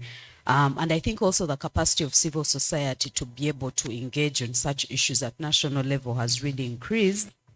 I think for me the big challenge that we have, and what my colleague here from Transparency International might have alluded to, I think we have an expenditure problem, we have an accountability problem, basically we have a governance problem. I don't know how it is in other countries, maybe so, similar issues, but I think for us where the frustration comes in is that we want to support tax revenue mobilization because obviously funding external assistance is going to reduce significantly, if it hasn't already, but it's going to reduce. Whether we like it or not, it is going to reduce.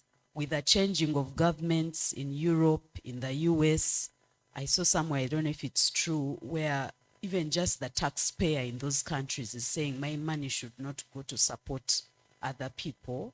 It should stay in the country and support. Those conversations are becoming very prominent. So over time, governments like Uganda will need to increase their budgets, and 90% of it should be financed from local revenue resources that are domestically mobilized. So what that means is that the voice of civil society cannot be within ourselves. So for me, even the challenge for Siatini and all the others who are mobilized under the alliance is that we need to take these conversations to where those decisions and policies are being established, you know. So we stop meeting amongst ourselves. So we go to parliament, we go to the ministry, we partner with the ministry, we partner with URA and have these conversations if we're talking about partnerships.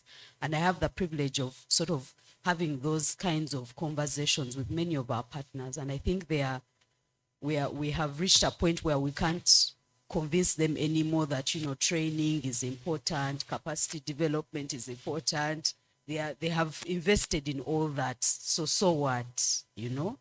So I think now the voice that we're talking about, the Africa voice, is such that if we are presenting any issues or any recommendations to the global movements or international groups, it doesn't mean that we have 5 papers coming from 5 different organizations. It means collectively, those organizations are saying the same thing and we are presenting ourselves as one.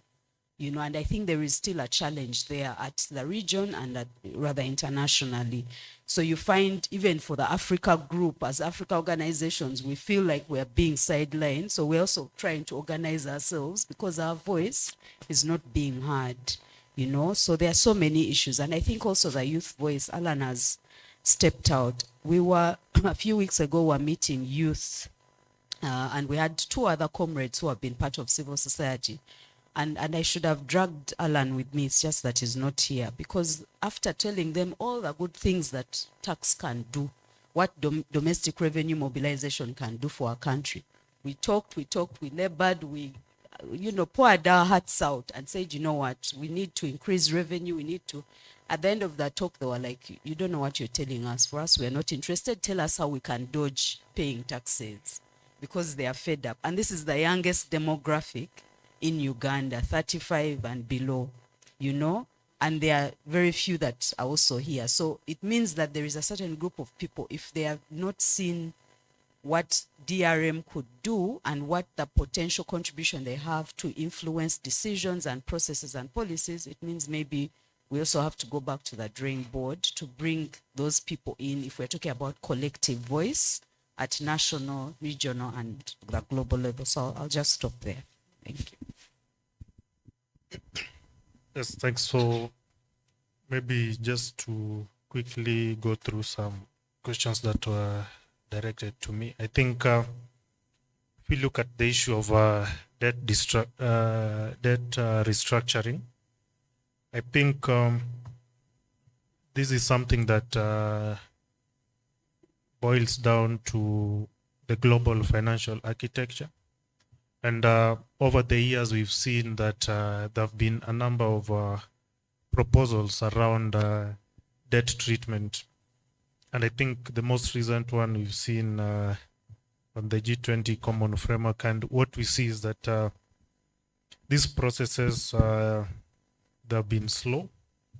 And I think one of the things that even make them not really produce the desired outcome is the whole aspect of the changing debt landscape, where now we have private creditors who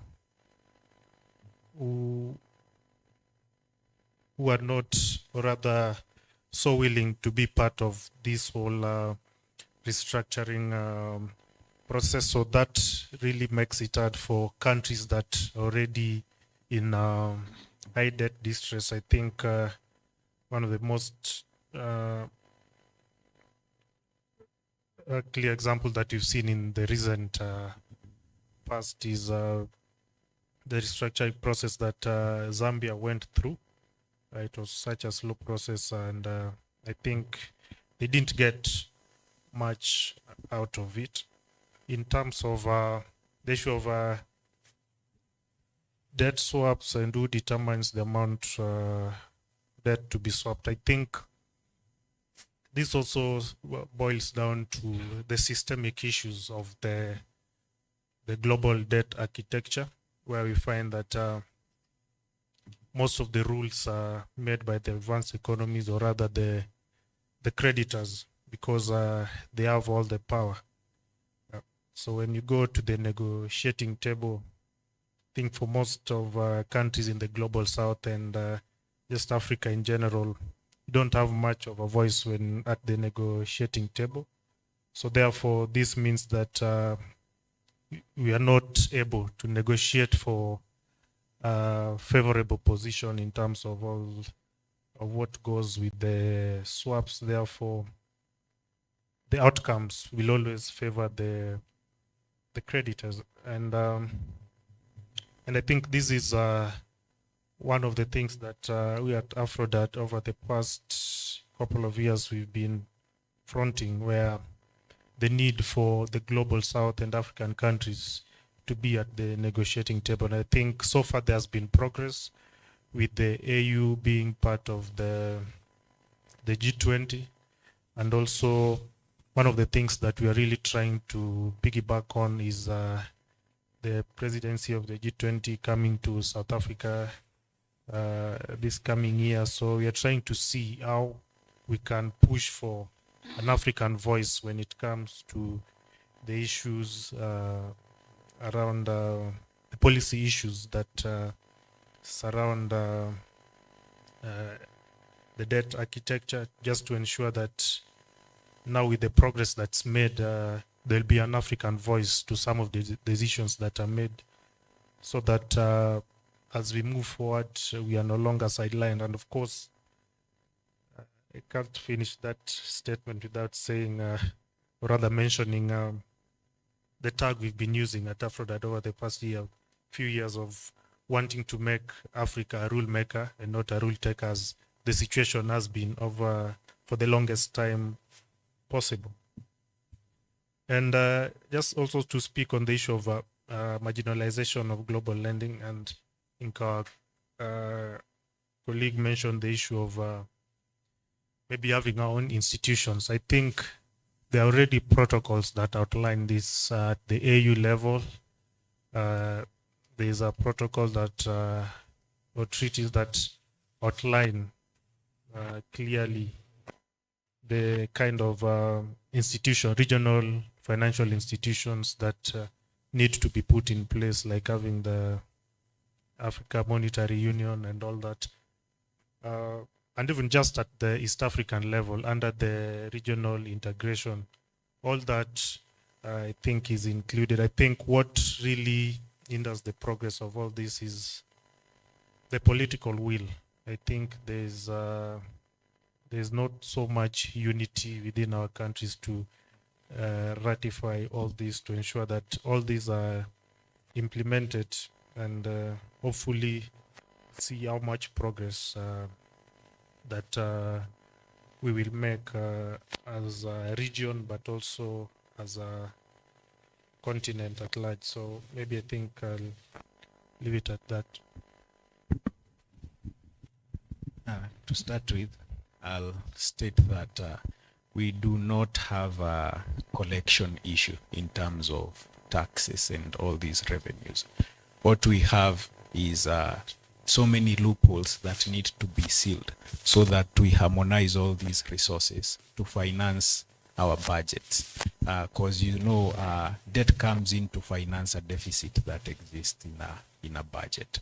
So once we sort out all these loopholes that are current there, I think we are able to reduce the amount of deficit, finance our budgets, and avoid a lot of debts and make all these things sustainable. On the other hand, about domestic borrowing and external borrowing, I'll advocate more for external borrowing if this has to happen, so that we leave domestic resources that within the financial structures within each and every country for the citizens to use and to spur economic growth. You'll get to find, allow me to also give this case study of Kenya. Like in the case of from 2002 to 2012, we had a Kibaki regime or a Kibaki government. And what this president did, he actually told domestic banks, local banks, that they should not lend to the government. And instead, he went for external borrowing, which was as well very minimal, and advocated that domestic banks, the local banks rather, should go and lend to the common mwananchi. And actually what that happened, you'll walk like 5 minutes in a street, and you find probably like I&M Bank with a tent on a street calling up people and mobilizing them to come and take loans.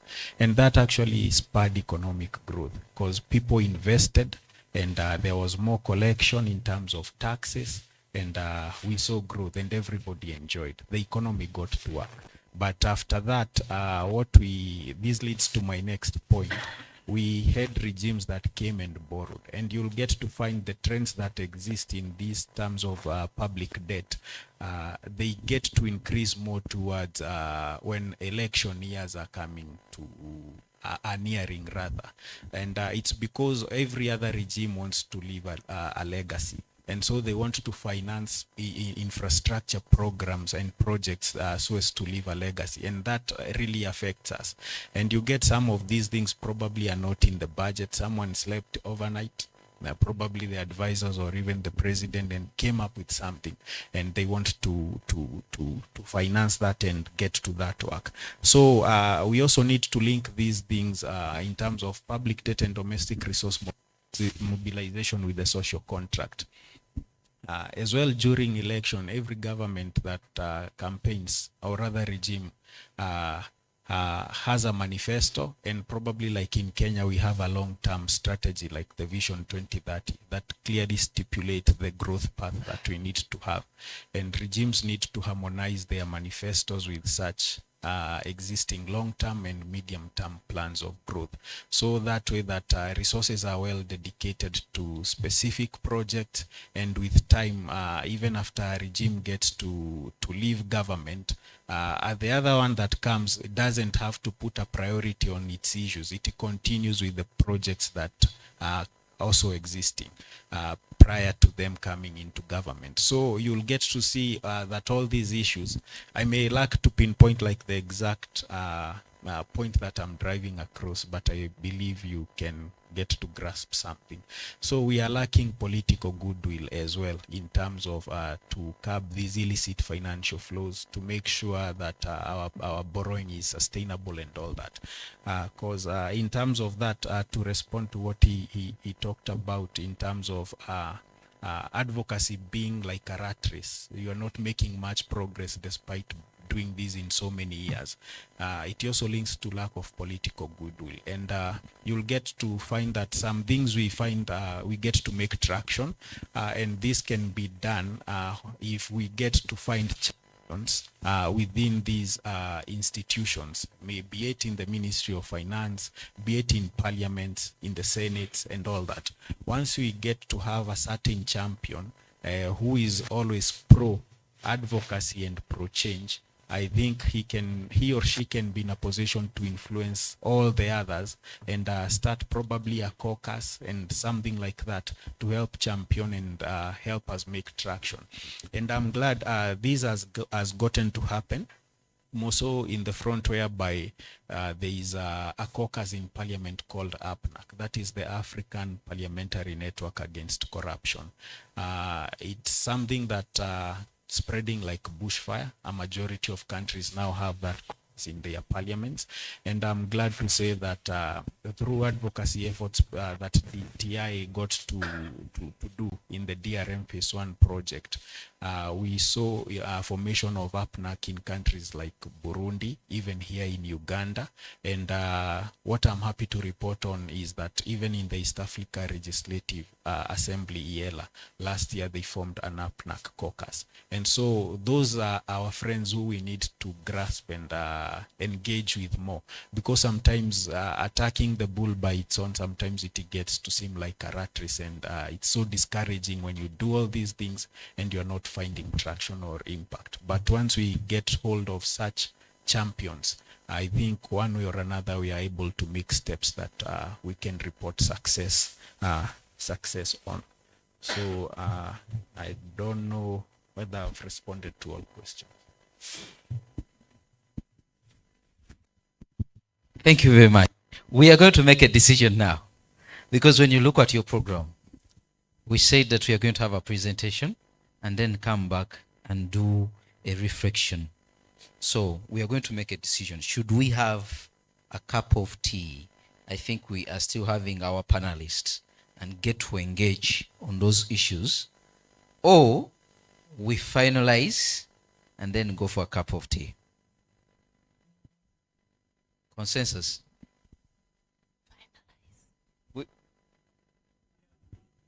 We finalize. Okay. Yes. Please. The microphone is here. Wait. Yes, it's going to. Thank you so much. I just want them to finalize. I know they have been talking about years in this, and I think I'm worried we may be doing the same way, the same thing the same way. and there is evolution. In my country, Rwanda, we have installed the 4G fiber optic across the country, and even public buses, you can access free internet. There is this paperless economy. You don't handle money, use code. So with when we are talking about illicit financial flows and the era that we are in now, the AI is taking over. So, and you find since civil society, our role is advocacy, information dissemination is a fundamental objective. But how do we help the communities? Because sometimes, how do we help them? Are we also really informed, knowledgeable about the new technology that is driving the world now? Thank you. Before Marie, I'm going to give you, but I wanted to, I remember Nelly was trying to at least indicate, maybe the process is taking baby steps. Because prior, when we were trying to start to debate on the issues of illicit financial flows, and when we started on renegotiating the double taxation treaties in 2014, at least the government of Uganda had to do the renegotiation. But maybe where the problem is, where are we in terms of harvesting from the processes taking place on the issues we have highlighted? And I can say from that time, the government of Uganda has started on, it did the renegotiation of the double taxation treaties. There are some areas or some DTAs which have delayed in terms of concluding, like the Netherlands. And they're saying because our foreign direct investment, inward and outward, bigger, and that calls for political influence. So you find that it is not that there is nothing we are doing something. And even when it comes to the IFFs in general, we see now the African group taking the initiative from the Mbeki report, saying that we need to look at the issues of IFFs beyond looking at the OECD to have it at the UN. So to me, I think it can be baby steps, but we are doing something. And this one, I'm sharing this one at least lastly. When in the financial year 2024-2025, the Minister of Finance was looking at fiscal consolidation. 3 pillars. One is reducing on debt acquisition, reducing on expenditure, and also the other one is it the negatory expenditure? And then when we engaged the Minister of Finance and we indicated that actually we are going to borrow more and we are going to generate little, that debate of the issues for discussion in the National Budget Month Transparency Initiative Group was removed. Saying let us look and see how we can change or address this issue. So to me, I think we are taking steps, but it can be baby steps. I'm sorry to interject, but I'm giving the, yes, Marie. Okay, thank you so much. So my question is very simple. As the two gentlemen were making their submissions on the issue of the growing debt and then the issue of scrutiny of how that public debt is utilized, I kept thinking, the person giving us the resources or the debt, the funder, the lender, don't they have a role to play? What have we done in that space? Because what I kept thinking about is the analogy of, like, say, a car rental company. If at all I go and borrow a car, or somebody borrows a car, rents a car, fancy, sporty car, you get excited driving it. Then when it crashes, that company that has lent out that car, don't they have, like, say, some kind of responsibility? Because as you hand out the keys, you need to know whether this person has a license and all that paperwork. So the lenders, what is their role in all this? Is there something that we can do about it? Because we go to the same people to keep borrowing money, and then we hear that there are some reports that are usually submitted, but can't there be something that could be done to ensure that the next time a government is borrowing money, there ought to be this and this in place? Just a thought. This side, if it is a specific issue, please direct it to the panelist. If it is a reflection, then you can also state it clearly. Thank you very much. Of course, I'll speak to my mentor, Nelly. She's the one that invited me into this space. And I think then we were going to talk about tobacco taxes. And I think I kind of have been the face of tobacco taxes. And I have been educated and educated myself through this platform to talk more about sin taxes. And I think increasingly when we do a review of our tax proposals that Minister of Finance every other time brings and we respond to, they are increasingly taxing alcoholic products. They're increasingly taxing the sugar sweetened beverages. And I think that is credit to us constructively engaging. And I think we have now shifted from the antagonistic blame game, where we put government on the hot spot, but because we increasingly want to be adding value to these spaces, and every other time they see we are the only ones they can invite and not any others. And I think when I talk about health taxes and also earmarking them, I think Henry also agrees that we at some point said the environmental levies. For today, rather having given credit to that background, and I have seen Professor, so I think Siatini must be in a way agreeing that I'm sharing successes in our report, that indeed this platform is building capacity, it is expanding, and I think every other time we see more spaces, rather more people coming in. And also you have opened us to other platforms beyond just Uganda, the regional and the global, especially we said CBAM. Now, let me speak up syndicate borrowing.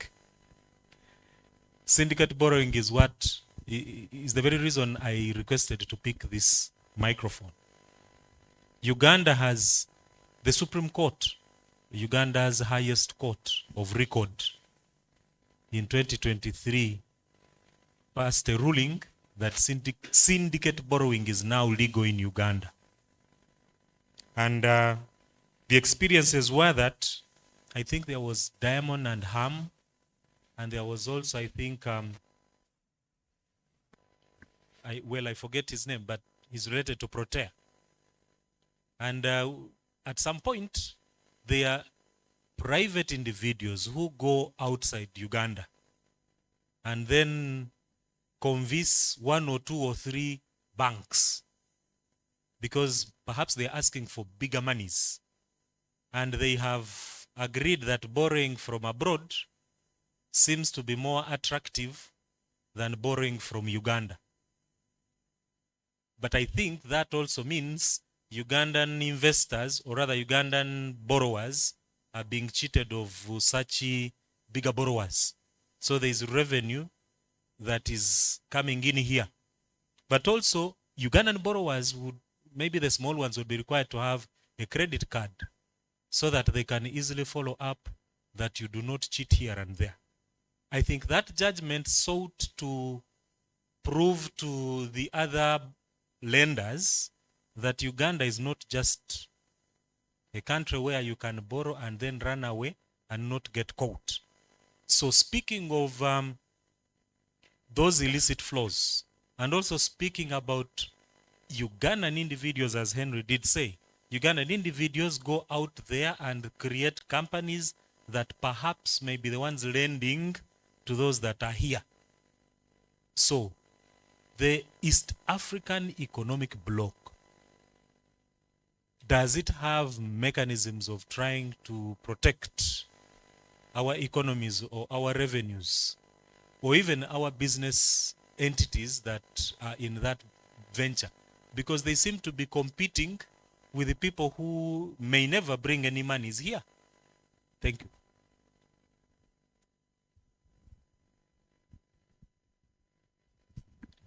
Yeah, I wanted to direct my question both to John and colleague from TI. Please be brief. Yes, I will. My question is with regards to credit ratings. I think John alluded to it a bit. The role of these credit ratings and how they increase the cost of credit for African countries and what can be done from our end as those who are advocating. And the second bit of my question is, you talked about private creditors increasing the cost of our debt. But when you look at those, like in the example of Kenya, quite a bit of the private credit is domestic.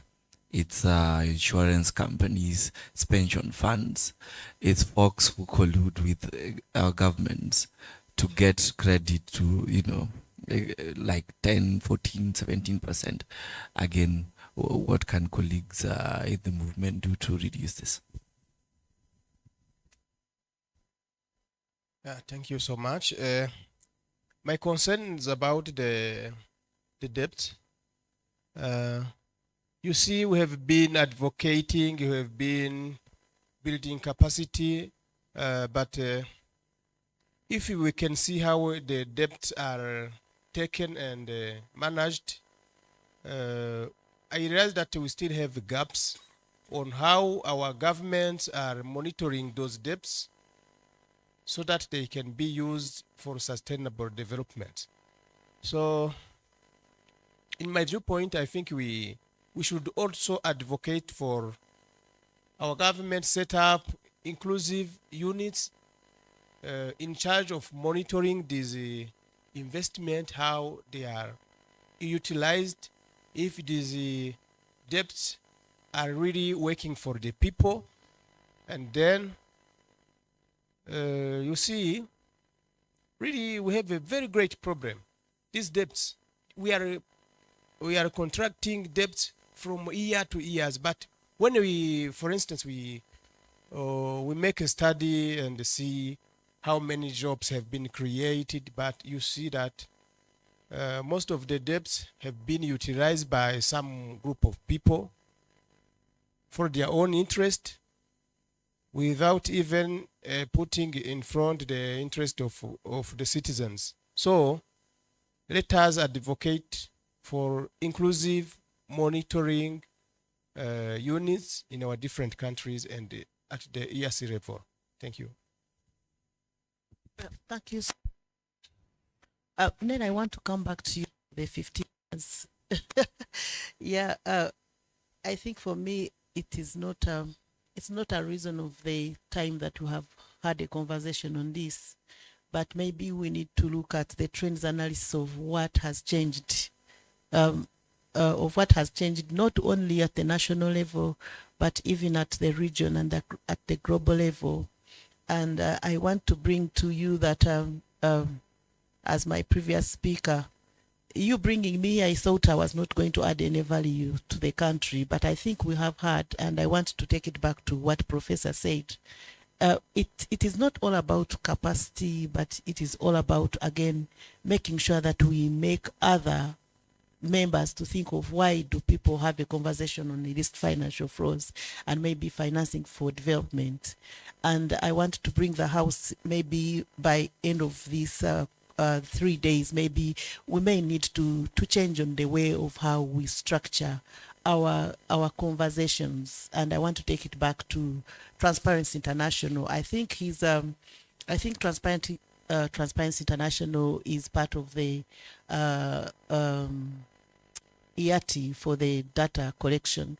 And maybe our question for Uganda, how many of us really do know how much debt we have how many of us who really know that illicit financial flows is going even beyond to the unpaid care work that is affecting more of us at home more than any other person? And then maybe do we have data of how many of our young people, maybe I take this to Alan, when you go to the airport, how many young people do we see going to from our country to those countries? It is something that we need to question in terms of illicit financial flows. How much money are they bringing and how much money are they bringing back to the country that can really build on our finances in terms of building the tax base? Thank you so much.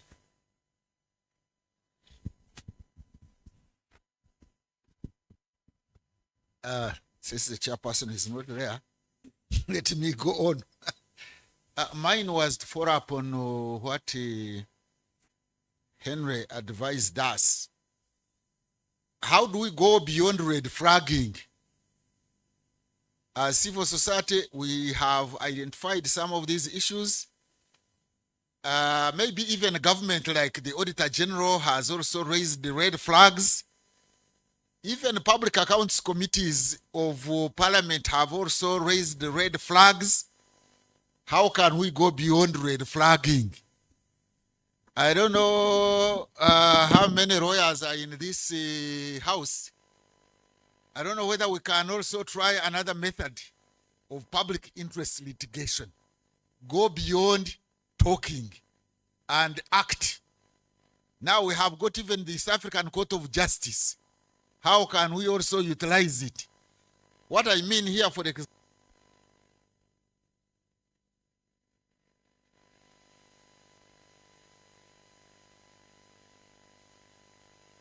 as talked about the Public Finance Management Act, which is flouted by government.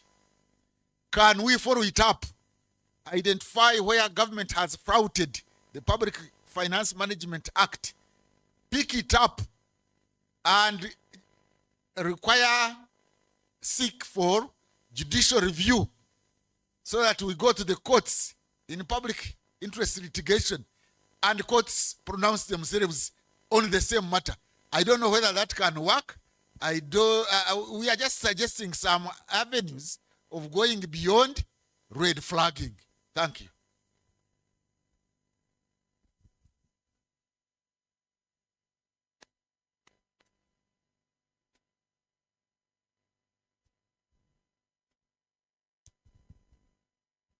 Thank you so much. My question goes to TI. He mentioned about external borrowing and also internal borrowing, and he advises us or encourages us to go for external borrowing. But then external borrowing often comes with conditions, austerity measures, which have affected the social spending by governments. And so for me, I'm wondering, how do we strike the balance? Because when it comes to internal borrowing, domestic investment is affected. And more so for us as in the women's sector, that's the micro, small and medium enterprises. It limits financing of such growing businesses, small scale businesses. So I'm wondering, how do we strike the balance? Because yes, it's true, debt is important to borrow, but yes, you talked about public debt going to development purposes, but then how do we strike the balance? Yeah, that's where my question is. Thank you. Thank you to our panelists. My name is Lina Asimwe. I work with ASIC. Mine is more on the common voice, the common position as countries in East Africa at the regional level, at the continental level. Maybe in your experience over time, do you see some, especially when you mentioned that G20, for example, it got me a bit excited. Are there processes or opportunities for us in terms of government, I know we've done a lot together as civil society at the regional level, but also a lot of what we've been able to achieve has been at the individual partner state levels, even when we engage as regional civil society. So what opportunities exist in terms of government, in terms of the at the rec level, to engage and come up with that common position in terms of the governments themselves? It's a bit in relation to what Mr. Mwambuti was saying about, for example, the East African Court of Justice, but without even looking that way, in terms of the other organs of the region, in terms of the African Continental Free Trade Area, what opportunities, what processes can we really leverage to build that common position in terms of the governments? Thank you. All right. Ismail Ladu is my name, Media and Communication. Speaking of again, I think beside litigation, probably Nelly, Henry, Prof may want to consider running for a political office. Because that is where some of these decisions, you just take it and it happens. Speaking of champions, you know, fake champions, probably Nelly, will you consider running for a political office? Speaking of being in the trenches for a while, there is a tendency sometimes for people who for a while beginning to think that nothing much has been done. But from somebody who has been, you know, trying to look in what's going on, over the years we've had DTA, double taxation agreement, reviewed. It is as a result of some of these necessary noise that were made. Government now has a position on incentive and exemptions. It wasn't there. Of course, if it wasn't for politics, I think it will be otherwise. IFF is now being mentioned in a budget speech for the last 5 years. There is a mention of it. If you look at debt management, just 2 financial years ago, as a result of too much pressure, the President Museveni, had to, as always, say he has nothing to do with debt. People who are, you know, contracting this debt, he's actually not aware about them, and, you know, something has to be done. So there's some work happening. Now, finally, my question actually is, how can we have institutions such as African Development Bank transition to some kind of a monetary union, if you like, that can, you know, instead of for this World Bank, we now go to, you know, this kind of institution to help us with those debt management and borrowing, if you like. Thank you, Ismail. I am here as Alan, and to maybe respond, first I'll add to what Ismail said before I respond to Elliot about what has been done. I think a lot. I don't want to say I'm like Nelly. I've not been here for 15 years, but at least I've seen some conversations and I've seen some of that transformation. And I must say I did the TJ Academy in 2015. So next year it will be 10 years since. But what I'm trying to say is that 10 years ago, no one was considering a UN tax convention. None. When the Mbeki report came out, it was dismissed as wishful thinking. And 10 years later, that's what everyone is talking about. And not just talking about, but organizing and counter-organizing, let me put it that way. 10 years ago, it was dismissed as wishful thinking. These people cannot do anything. 10 years later, they are now also organizing to counter that. So a lot of work has been done. So again, 10 years ago, we rarely saw young people threaten to discuss budget issues with governments or threaten to overthrow governments. And I remember I saw a TikTok in Kenya. They said we are going to do group work with parliamentarians. We gave you an assignment, you failed.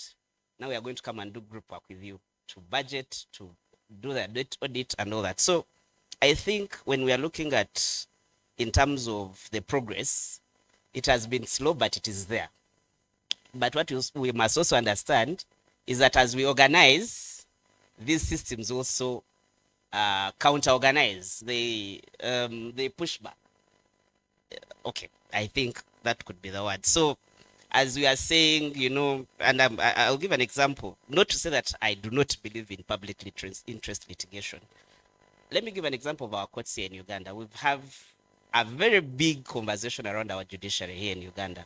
What happens when you a court case literally averagely takes 10 years to be solved? So you file today, you get ruling maybe after 3 years, you appeal, they listen to your appeal after another 5 years, you appeal to the Supreme Court, and for something that if someone was dying in hospital, after 10 years they will be already dead. So I think, and that's how also systems counter-organize. For you, we are saying, let's go, use our laws, and for them they say, okay, you have the laws, we have our judges, and they will, after 10 years they may even rule in your favor. But sometimes they'll just say this has been overtaken by events. 2 years ago we didn't have a UN tax convention, now we have it.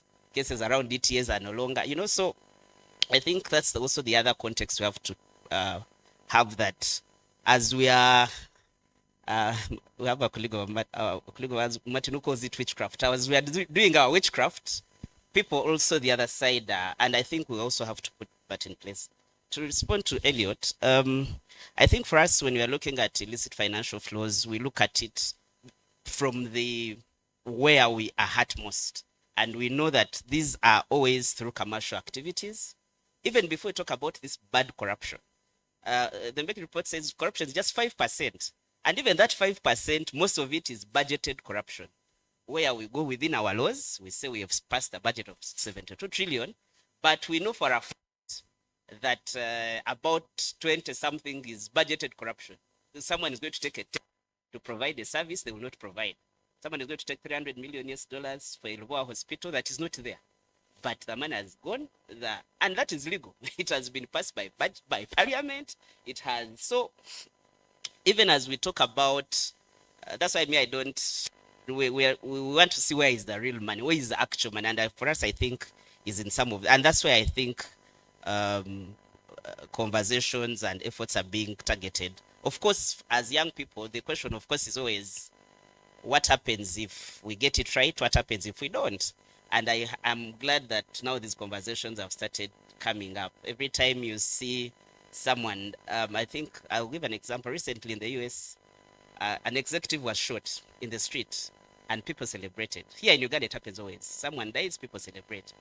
In the US, they were shocked, but why? Because this person represented what they call the system failure in their health sector. It was insurance boss, and people are dying because they are denied health insurance. But these are young people, wealthy people, but they come, they say, okay, we are this in our hands. I'm not saying that's what we are going to do as young people, but I'm saying those conversations are happening. We are not thinking about it. They're happening, and I think we need to have them happen and happen more. Thank you.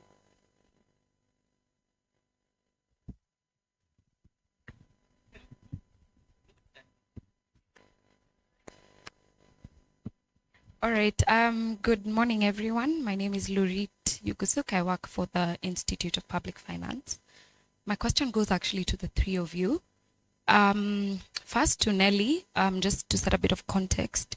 If you look at the idea of domestic resource mobilization and the dynamics that are going on within our respective countries in the EAC, you'll notice that there's a lot of unrest that comes with higher taxes, a lot of unrest that also comes with our governments trying to figure out various domestic resource mobilization strategies. And then when it comes to John, if you look at the idea of debt management within our respective countries as well, you'll notice that as our countries continue to prioritize debt servicing over social spending in particular sectors that actually benefit various populations in their respective points of need, there's that level of distrust that comes within citizens. There's that level of discomfort that comes because they think that perhaps they're not being prioritized in this particular conversation. And then for TI, particularly if you look at the governance and the corruption element within our respective countries as well, you'll notice that there's a lot of corruption that's going on within our respective countries, the conversation on IFFs, and even if we go down to the idea of participation.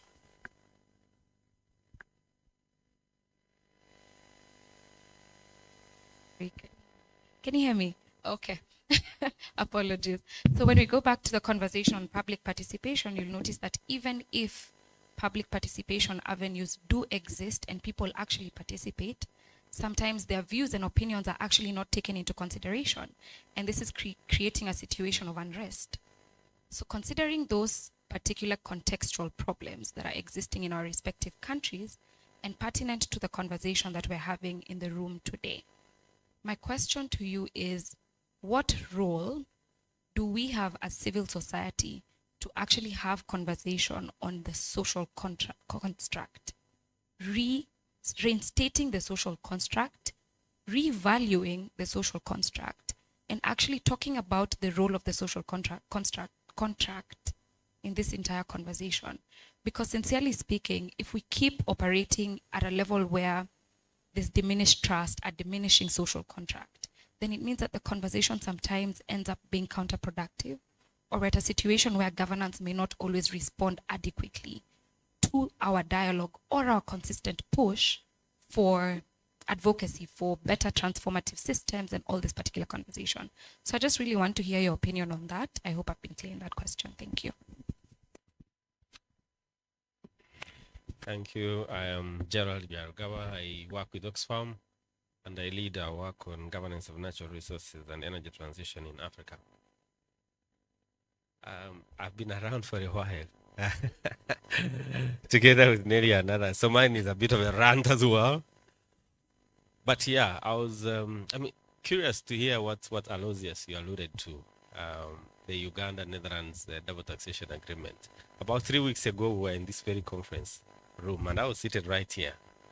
And we were discussing with Siatini again around the bilateral investment treaties and how they hamstring governments' ability to, negotiate fair deals and all of that. So made to how Kenya recently terminated their, their investment agreement with Netherlands. And through all this time, Uganda has been renegotiating its tax treaty with Netherlands endlessly. And it was very interesting hearing some of the reasons you gave that, this is constantly being pushed forward because, well, Netherlands is our lead FDI, source of FDI and all of that, which for me doesn't add up. One, because we have not, unless you convince me with numbers, that the actual FDI that comes from Netherlands is actually from Netherlands, because the very essence of the double tax treaty is that it could be from other countries, in fact. So the total that you have operating in Uganda is actually not from Netherlands, but they're operating in Uganda through, a company that's domiciled in the Netherlands that has no operations in Netherlands. So it could be that there are many other companies that bring in FDI in Uganda that come in through the Netherlands just to take advantage of that treaty, when they are all not Dutch companies. So the very argument that the Netherlands is the lead source of DFI for Uganda also needs to be questioned by itself. Yeah, it could be just a conduit. As we know, we have done studies around, and this is why I'm saying I've been around for a while. We've done studies around it in the oil and gas sector. We have demonstrated that the companies that own petroleum rights in Uganda, Total, in the past, Talo and others, were all holding those rights in Uganda through Dutch registered shell companies. They were not Dutch companies. So we know the Total that's in Uganda is a French company, but for legal reasons, for taking advantage of the double tax treaty between Uganda and Netherlands, they're actually operating as a Dutch company, technically and legally. Yeah? And this is why they were pushing also for the East African crude oil pipeline company to be incorporated in Netherlands, and we fought against that. And so I think sometimes we need to go to greater depth to question some of the justification that's being given to us, that this is the lead, source of FDI and all of that. Sometimes there's more than meets the eye. So we need to question ourselves and say, do we want to push for a cancellation of some of these treaties? Do we want to actually take, I think legal action actually still works, because it then becomes the basis for further engagement. You have put them on notice. They know somebody is watching. And it's constantly referred to in the discussion on tax. So I think legal action is not, it's a good thing. It would be good to take public interest litigation. In the case of Kenya, of course, we've heard about this big win that TGNA, got in the past because of the tax treaty between, Kenya and Mauritius and others. So it's, once you take legal action, you have created a basis for engagement. Secondly, also, I think this is particularly for us in Uganda. I think we shouldn't allow this renegotiation of the tax treaty to go on and on and on endlessly. We need to make noise about it. We must demonstrate that we are doing something concrete about it. Otherwise, it will go on forever and ever and ever. And the people in government, the technocrats, may actually lose interest in it. This is usually a negotiation between two companies, so two countries where the power asymmetry is so huge. It's so huge. It's very likely that it's actually the Netherlands driving the negotiation. The Netherlands is the one. So let's interrogate some of these issues more and more. And like I said, I warned you that mine was more about a rant, but let's go beyond the surface and interrogate some of these things deeper. Thank you. Thank you very much. I want to go back to the panel. Just briefly, try to put something on the questions which were raised as questions and reactions. We are going to come back. Hello. Before the panel, just 1 minute. Maybe the panel can also help us. Most of the times when we're doing our national, and it has come up for people that when you're also doing, because we've talked about the common position at regional and global level, and maybe the panel will help us in terms of how do we resolve the contradiction. For example, if you come in a country like Uganda and you're doing work that, transparency work, for example, and you're on the bashing end of government, we need this, you're very hard. But when you're in, let me say, New York, negotiating with, you have to support your government. You have to be behind it to say, for us, whatever the Uganda government says, we agree. But at home, you don't agree. And at home, you may even be considered hostile. And chances are that whatever you're telling it at that point, it may not even consider at that point. So how do we reconcile those positions that internally, nationally, we are trying to say we need all these good things, but when they are negotiating as states, and we need our positions to be good as state positions, but at that point, we need them. So how do we dance that monkey dance? Thank you. You can bring it back to, I think those are some of the issues we are going to, when we come back, we are going to go in a group discussion to try to look at how we can develop our take home. Because at the end of the day, we need to come up with a paper which we are going to generate from here. Because I've had members who are saying that we need a common voice, but the common voice should be evidence-based. So, and also you need mass in terms of supporting the issues you are putting across. So to me, I think when we come together, we'll be in position to develop what we can concur with to take or push forward. And to me, Gerard, I concur with you. The argument of them being having a backward in direct investment, foreign direct investment taking lead. I will not look at, is it treaty shopping, round tripping, and using the Netherlands Uganda DTA, but for them, actually when you look at the flows, they are taking lead. But that couldn't be the issue. What we need is to have a fair tax justice.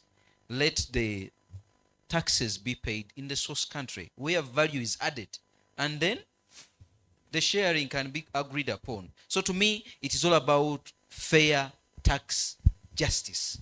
When it comes to, when you're doing business within a jurisdiction where you're generating revenue, pay your fair share, pay your fair shares. But when it comes to the passive income and how it is agreed upon within the DTAs, we also need to question those ones. So the debate needs to look at the concrete proposals and issues which we can push on the different issues than just saying when we are talking about IFFs. We need to break the issues of IFFs separately and find proposals that can address the specific issues. If it is DTA, it should be DTA.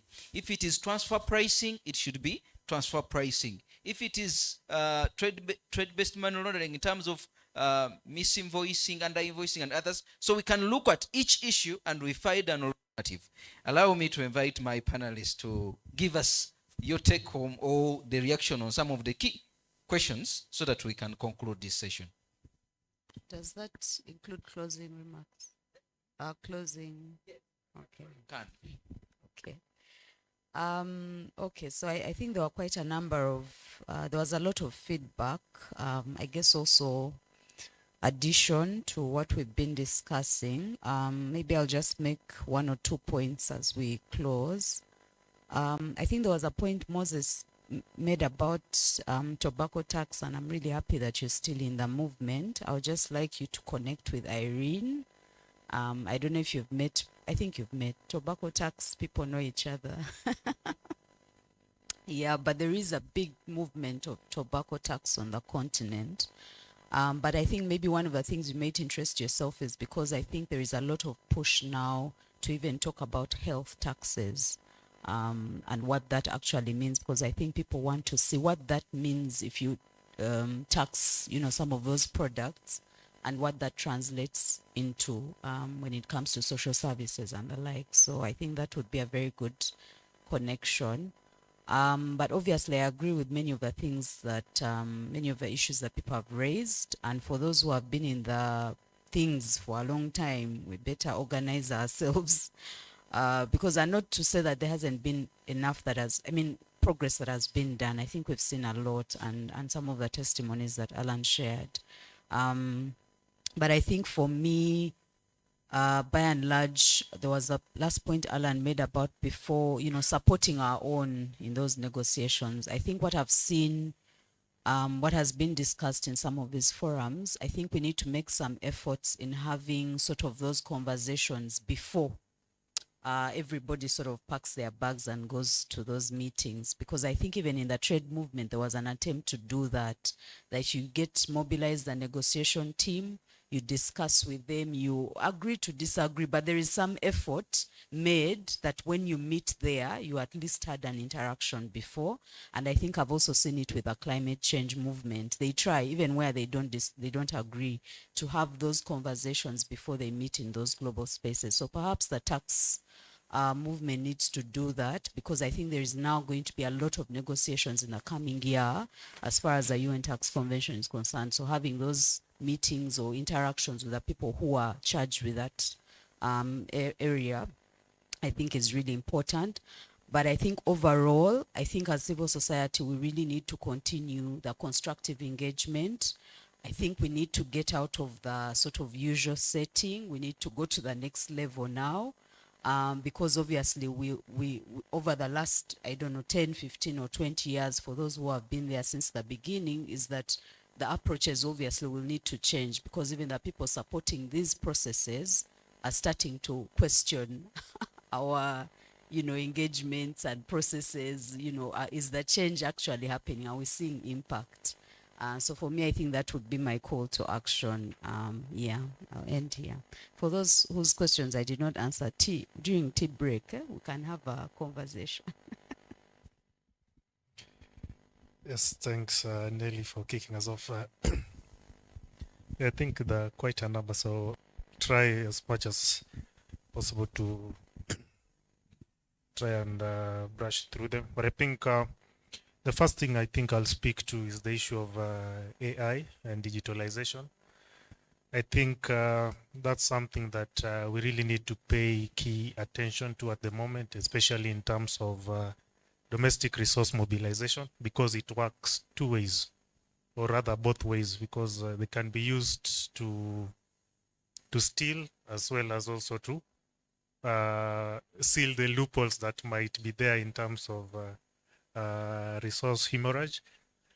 But again, and I think one one of the most interesting examples I've come across recently is the case of Guinea-Bissau using the blockchain technology to kind of seal loopholes around wastage of public resources. I think it's a system that they've rolled out, I think, this year, and trying to counter the issue of ghost workers within government and just ensure that there's a reduced embezzlement of public resources. And of course, we've also seen the emergence of cryptos and being a deregularized currency. There's that element of it being used for money laundering and also financing terrorism. But then also there's this counter that has been introduced called the central bank digital currencies that's trying to counter the risks that are associated with the typical cryptos. And the next question around when one of the fund asked about why not holding our creditors to account, and I think these are conversations that are slowly gaining traction, and something that, as we talk about reforms of the global financial architecture, I think, yeah, as an institution, as AfroDad, we are currently pushing for creditor accountability, because for the longest time, it's the burden is always on the debtors, but little attention is paid to creditors, and I think because at times they continue lending even at a point where we find that the economic performance of countries or how these resources are being used are, or rather, a country might be in a very dire debt situation, but you'll still find that they still have access to credit. And I think this boils down to the debt sustainability analysis and the frameworks that are involved, which is a framework that was put in place by the IMF and World Bank. And I think the issue that you currently have with it is the optimistic macroeconomic forecasts of economic performance that at times it gives that don't really create the picture of how things are in reality. And I think case in point, last year during the spring meetings, I think the IMF were very adamant saying that there is no debt crisis, while if you look at the situation in different countries, how much resources were being channeled towards debt servicing at the expense of financing development, financing social sectors. Like, this is what we call bring a human aspect to the whole debt situation. And I think that's something that lacked in that scenario. For credit ratings, I think, as I'd said, for the longest time, they've always given a bias to giving unfavorable ratings to African countries, or rather the global south. And I think one of the things, the new developments that you're seeing is the development of an African rating agency. And of course, we've seen how there's slow progress around the establishment of the African peer review mechanism. So I think the question is, how will now the ratings that come from it, how will it have influence in the capital markets? For private and domestic borrowing, I think for time now there's been less attention to domestic debt, despite it being a problem. There's been little attention to it. But I think when you talk about debt composition, I think there's need to focus more on issues around, in as much as, yes, the external and internal component are key, but also there's need to pay more attention to the debt, the vulnerability indicators that lead to these situations that we have in terms of our debt. Then on engagement at rec levels, processes we can leverage on. I think presently there's the FFD 4 forum that's coming up next year. That's financing for development. I think this something that's global and brings different heads of states together to discuss the issue around debt, but also just regionally. I think some of the things that we really need to rather engage on is Afrodad. I think 2 years ago were part of technical committee in development of the SADC PFM model law, so which outlines the best practices around management of public resources. So this touches across all different elements of public finances, and I think what now we are trying to push for is domestication of this, so that to ensure that the different PFM acts in these countries can align to these practices. So encourage other regional economic blocks if they can develop their own or such similar model laws to govern management of public financial resources around within their countries. Then on the issue of debt management and debt servicing, I think priority spending remains something that needs to be considered because presently as it is, or what we've seen in the recent past within the multi-crisis that we've been experiencing, there's still that insistence on austerity, which denies resources for financing development, and this mostly has affected our social sector spending. So we end up finding there's limited resources for financing education, health, water, and sanitation. So, of course, this is now what brings the mistrust with our duty bearers. Yeah, because also with that, with the austerity measure also comes the issue of aggressive revenue mobilization and increase of taxation. And again, we've seen that's something that sparked the Gen Z revolution that was there in Kenya with the introduction of new taxes in the finance bill. And of course, as I finalize, as we talk about the issue of DRM and with where we are at right now in terms of where the globe is going, I think it's important to pay attention to what the fourth economic revolution looks like. Because with that, there's the issue of critical minerals. I think within our region, we have countries that have very significant amounts of deposits of these critical minerals that are key in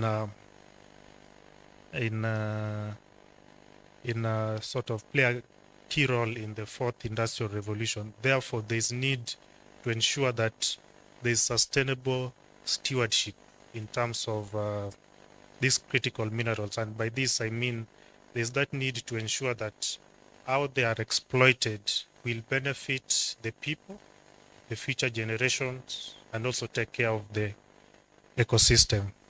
And as I finalize, I think there's that need to align positions from national to regional to global level so that we speak on one level on issues around debt, DRM, and also as a continent. When we achieve this, then I think our voices will be heard, and in as much as the little progress, I believe that one day Africa will be a rule maker and not a rule taker. Thank you. I'll not lie, this is a hot seat. Yeah, but questions addressed to me are mainly on governance issues. And I'll start with how many of us know how much debt our countries have contracted or accumulated. So relate this to the governance issue. One, as I mentioned earlier, we have challenges that are cross-cutting, not just in the public finance management sector, even all other sectors, be it extractives, be it health, whichever. And number one of the areas that we really need to advocate for and ensure that information is available is advocate for access to information. You'll find that in each and every country that all of us come from, I did a research and I saw that bills are there in parliament, probably pushing for access to information, advocating for whistleblower protection, public participation, but you'll find all these bills have stalled. There's no much traction and progress made in all that. Like in the case of Kenya, we have 3 different public participation bills. Each and every year, the Office of the Attorney General keeps carrying out public participation to trying to amend all these things and make it pass in Parliament. But then again, no much traction is done. It's because the political class is trying to protect itself in one way or another, as they know the ratification, or rather the implementation of such bills may come to haunt them because of probably the dirt that's happening more so in the executive arm of government. And so one, we need to push for that and advocate for that, and also to ensure that our citizens get to know how much debt we have contracted and how it's being used. Maybe even the media, we need to partner with those stakeholders in the different levels and capacity that they come in. For example, we can do media campaigns. There are CSOs that form that actually come up. Probably I can give an example of one that I know of called Think Illustrate. And Think Illustrate, what it does, it consolidates information from other CSOs that carry out research and stuff like that. And they come up with, I'm forgetting the actual word, like they draw cartoons and silhouettes and disseminate this information in such a funny way, in that the common is able to understand all this information and consume it and get to react to it. Because you'll get to find that even after we push for access to information, probably like the National Treasury in Kenya came up, made the public debt register public. But then again, even when you go to that website and access that information, it will be so hard for you. For me, sometimes it's also very hard to internalize the information put there, despite the debt register being made public. So we need to partner with such stakeholders in the different capacities, the media, CSOs, influencers. And you saw, like as John has mentioned, the reaction that we had in Kenya based on the Finance Bill 2024. It's because of information that spread like wildfire in the TikTok platform, because people were able to, it was broken down in a way that people are able to internalize it and they get to respond to that. So I'll leave that one at that. In terms of your question on external debt and domestic, I am not advocating for contraction of more debt, but when you look domestic vis-a-vis external, external is more better than domestic, because domestic as well is also very expensive. And that's why you see commercial banks, once that opportunity is opened, local commercial banks go for that, because one, the government can never default. The interest rates being paid are lucrative. And so that once they go that way, it minimizes the amount of resources available for SMEs, for individuals, for entrepreneurs to go and take loans to finance their activities that actually get to spur economic growth, increase taxation and stuff like that. So the market, the local economy is always left naked with no resources to utilize in terms of business growth and all that. So I think, I don't know whether that's responded accordingly. The other one was on building a common position in EAC in matters of public debt. And for sure, yes, we need that. And that's one of the things I'll also emphasize that once we come out of here, we advocate for. There are a lot of fragmentations within the region, even in terms of tax policies. And number one, I'll say that we also have an implementation issue, a challenge, because you'll find that every other country has a medium-term debt strategy, but it really doesn't follow that. And this is one that helps caution each and every country whenever it's going to borrow loans to finance its budget and development expenditure. And the medium-term debt strategy helps balance the risks and costs. But we are so ignorant in that we don't follow up this. And the political class as well is also, they have become a hardcore. And times and seasons have changed, and for sure we really need to advocate more of that in whatever way that is possible, so that we get to have harmonized standards in terms of more so in terms of transparency, in terms of reporting and our oversight mechanism in the East African community, and also have clear rules for public debt insurance. And again, I'll also, there was a question about the conditionalities that exist. You'll get to find, again, I'll talk about, I can speak of what I don't know. I don't want to spread rumors. Like the case for Kenya and China, you'll get that China is a lender. They really don't care whether the government of Kenya discloses the details, or rather the contract details in the debt that they contract between China. And you'll get to find that China will just put a conditionality, like push for one China policy that touches on Taiwan and human rights. So you'll find that even when Kenya sits in UN convention, it try even push for such policies, paint China in a good way, because it's benefiting on the other side in terms of getting contracting debt. And you'll also see, like, even a foreign minister once appointed a cabinet secretary.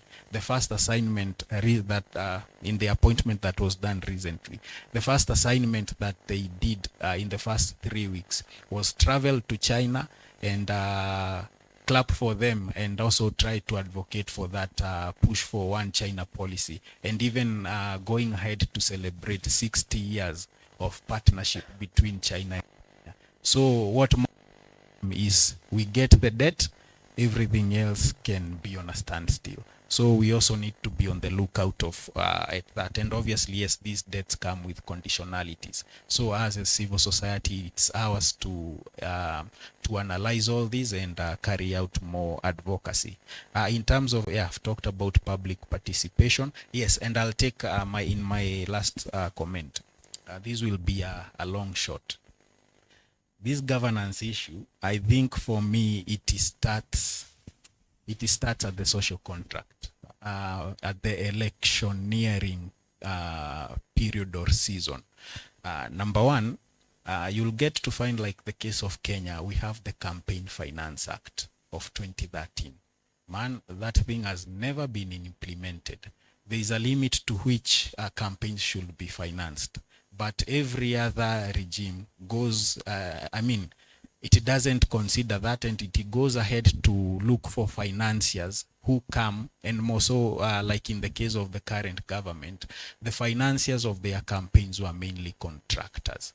So you'll get to find that once they access power, the first assignment will be to ignore everybody else, despite how much noise you get to make, and get to award their financiers with contracts within government so that they can repay themselves. So what you get to see that it limits the amount of resources available to do constructive works, because these financiers have to be paid.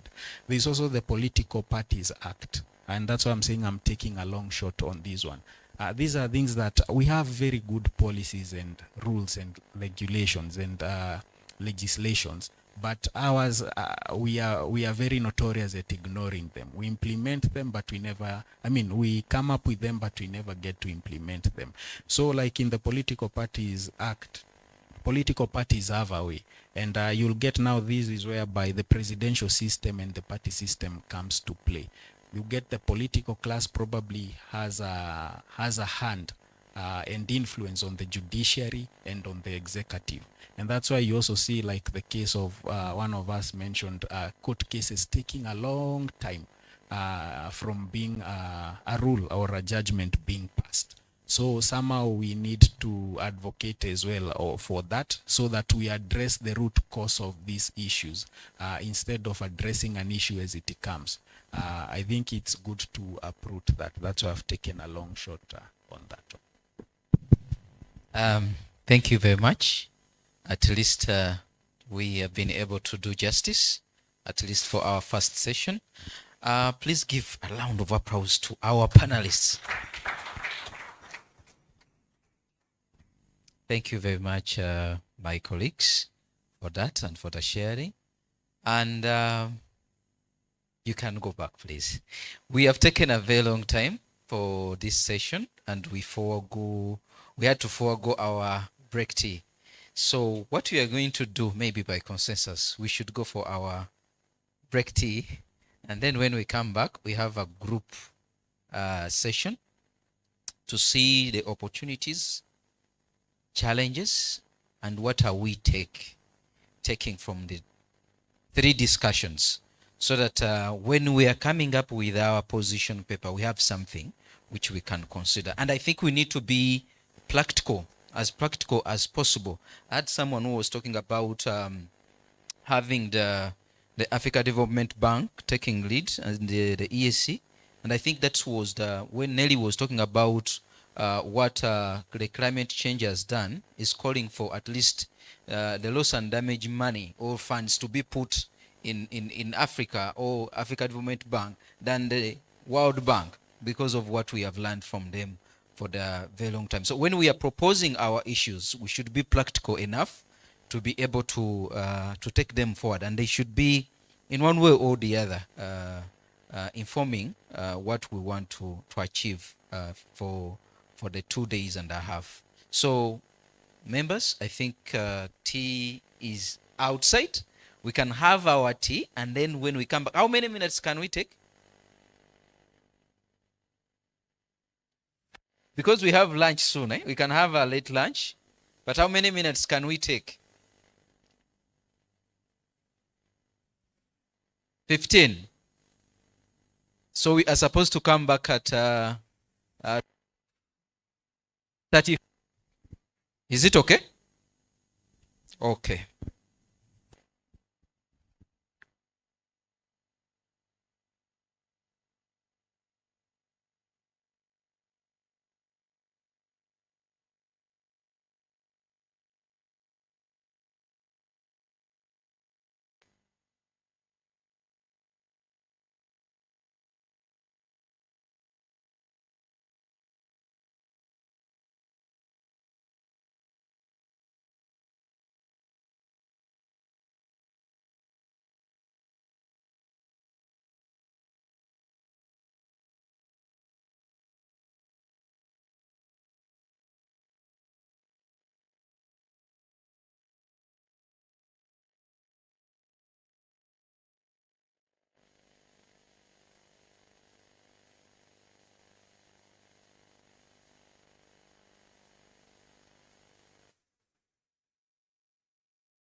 Mr. Lover Lover, and say I don't get my hat.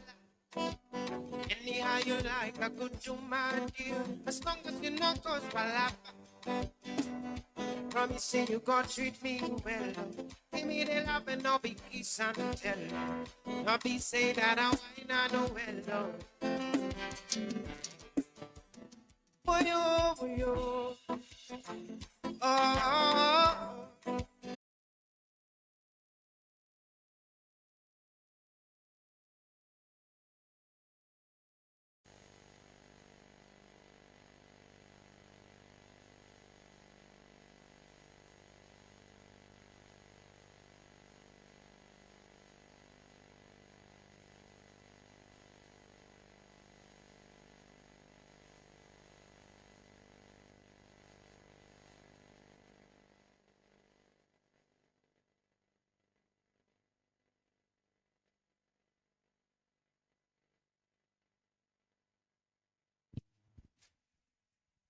Okay, sorry.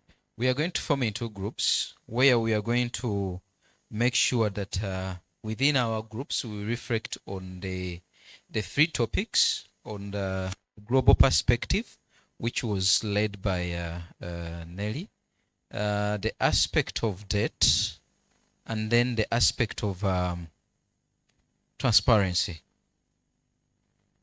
So we should look at the opportunities available, the challenges, and how can we address some of those challenges so that when we are developing our position, we have something which we have agreed upon as a group. And within our group or groups, we are going to have a secretary who is going to document all those. And then we will be coming back, share and agree on some of those issues which we are going to take forward when it comes to the issues of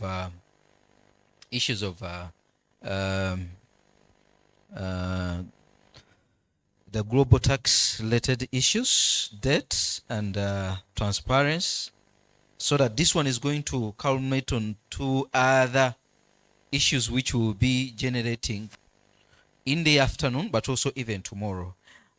Sorry to say, we had a challenge in the morning because some of the responsible representatives of the ministry and MDAs had some issues, but some have agreed that they are going to be with us tomorrow.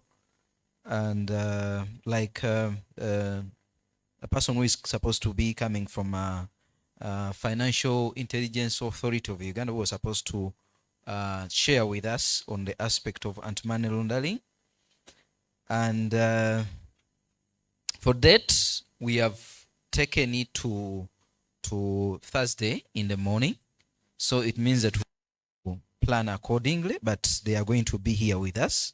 They had some issues, as we indicated, that we are not the only one who are trying to chase the time in terms of concluding the year, but they have tried, at least some have tried to apologize. But for tomorrow, for the URA, the UGET team, they are going to be here and still will be having the other members. But as we are going for lunch, I want us to agree, because it is almost 1.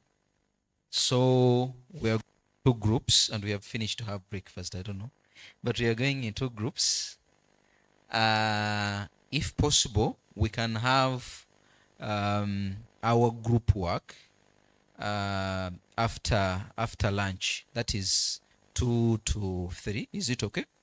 And then between 2 and 3, and then come back and present, because we cannot enter into your lunch hour. Is it okay? We need consensus. If you feel like you will not be able to control yourself between now and 2 to 3, then we can go ahead and engage in group work. Nelly?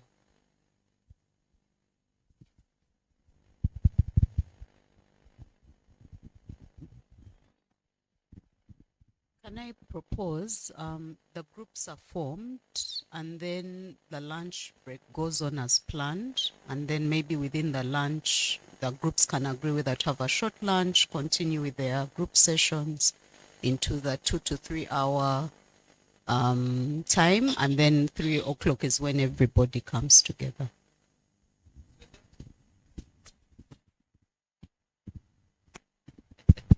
Okay.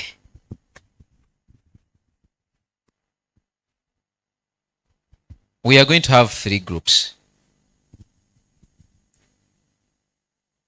I know we will be many, but at the end of the day, we will agree to agree, because it doesn't make sense to look at the different aspects coming from the multiple groups, but we can have 3 groups, agree on what Nelly shared, agree on what the debt aspect was, challenges, opportunities, and a way forward. What could be our take home when it comes to those 3 issues, to enable us to come up with a position which we will present? Because what we have planned is that we are going to have a press conference tomorrow, or for us to share with the media on some of, is it tomorrow, Shell? It is Thursday. It is Thursday, where we are supposed to share some of the issues that transpired from this engagement. So it will help us to come up with something which is in one way or the other tangible to share with the public when it comes to the issues we are discussing here. So I will start with Marie, going the other side.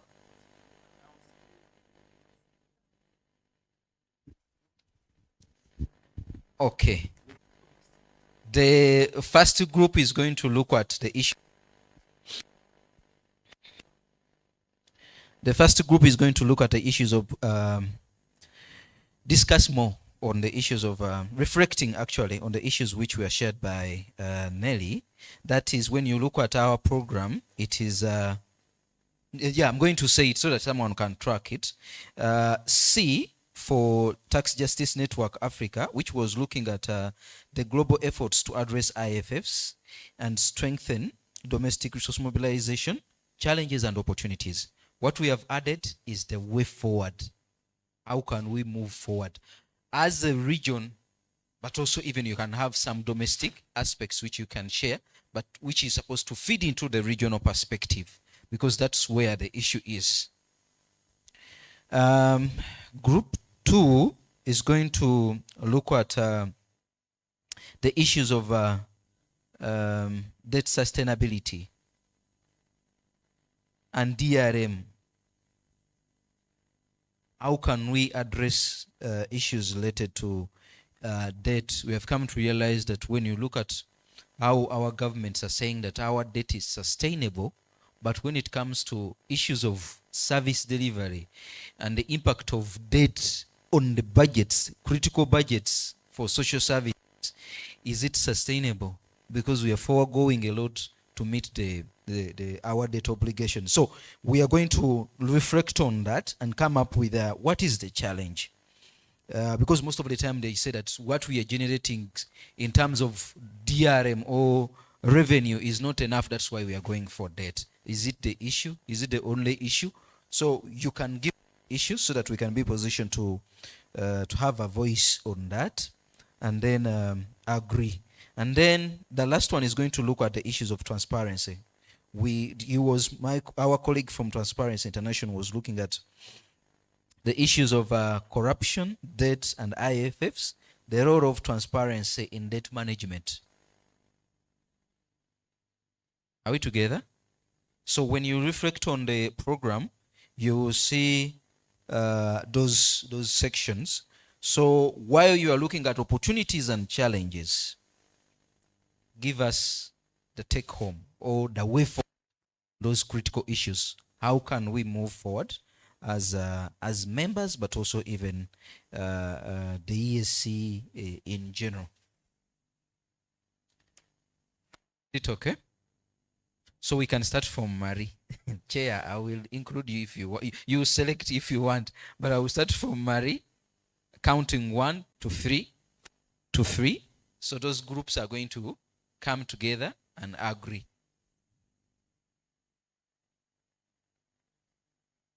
I said that the third group is going to look at the presentation which was focused on by Transparency International, which is looking at corruption, debt, and IFFs, the role of transparency in debt management. That is the third group.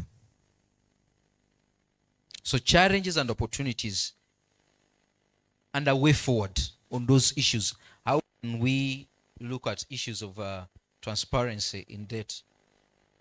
The first one. No, the first one. Okay. Do we have all the book, the notebooks? We don't have. Okay, those ones who don't have can raise up their hand. But we are going to write. We are going to write. Is it okay? Okay. We are going to write.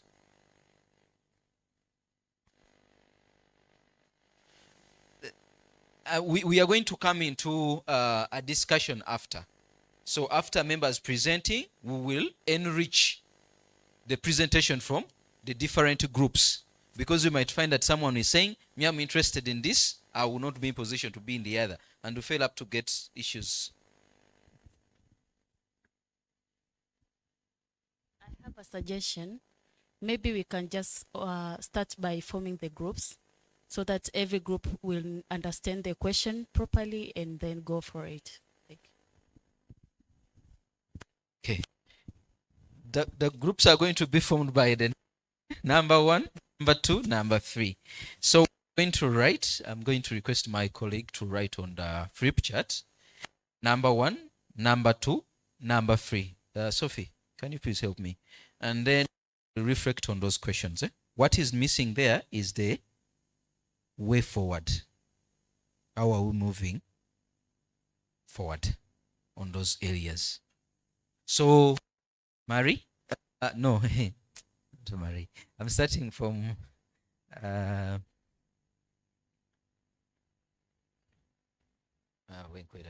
Rona, and going forward. 1.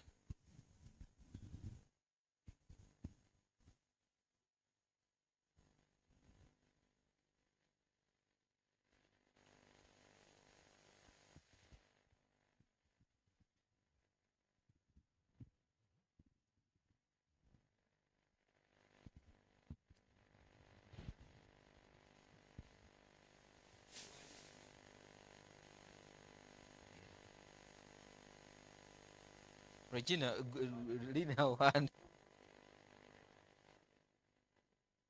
Okay, I think we know each other. At mostly, David. So, the others are media.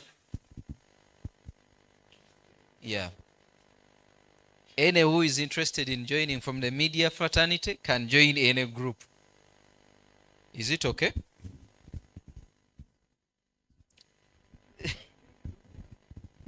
Yeah, I've been given at least something, that the fact that we are going to have a press conference, you can join any of the groups so that you can be informed by the debate around the issues. Is it okay? So do we know each other? The ones? Can you raise up your hand? The ones, so that you can know.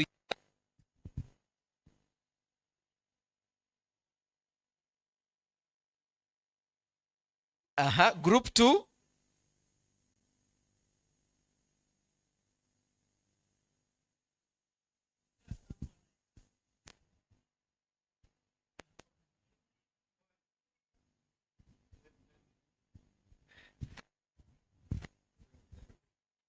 Bien.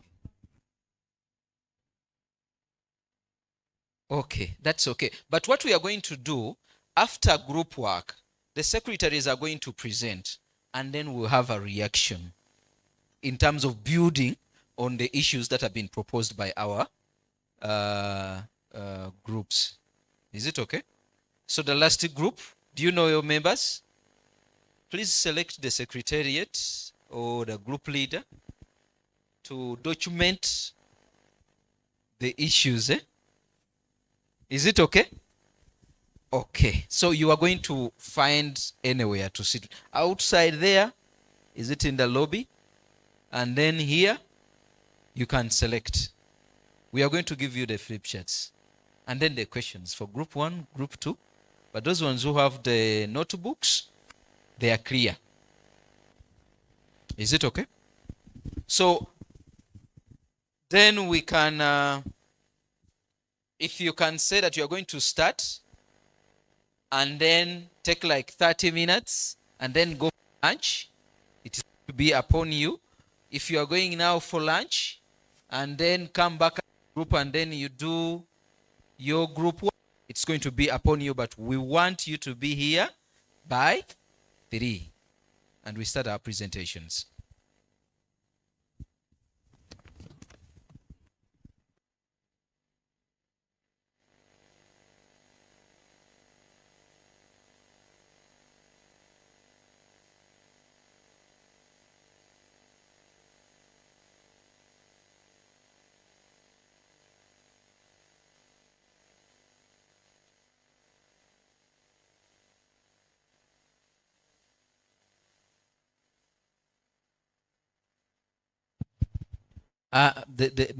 Please make sure that the secretary used the laptop to document the issues you are talking about, and then when you are presenting, after you share with us the presentation. This will help us in our documentation and not missing out and labeling out to enter the data.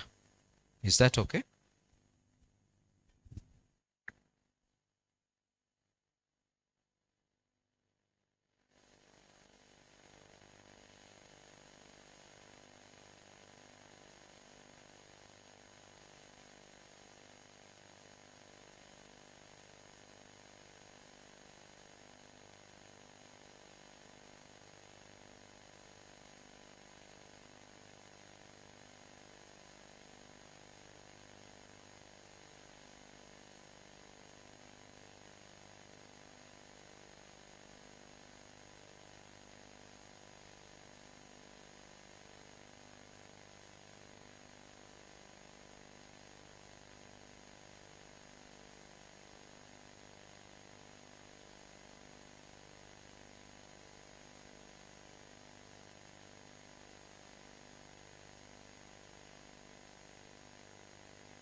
Hello.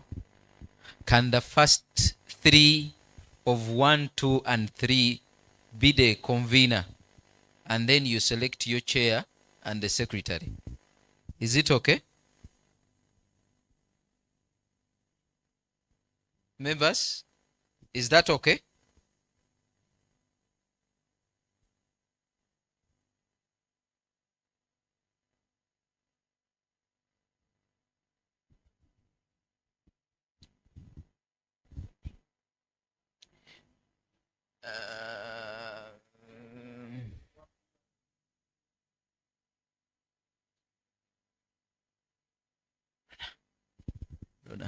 Rhoda, you are now number 1. Number 1, can you first leave your laptops? Can we number 1 meet with Lona? Where are you going to be? So group 1 is going to be here. Is that okay? Now group 2. Okay. So where are you going? You can go outside in the other lobby. Group 2, you him. Is that okay? Group 2, you are going to the lobby. Up, you don't go down. And then group 3, there are 2. Yes. Where are the group 3 members? Hey, it's okay. You are the leader. He's your leader. So you should follow him to the lobby. There are two sections. Group 1 is here. No, they want to be here in the lobby. Still in the lobby, there are two sections.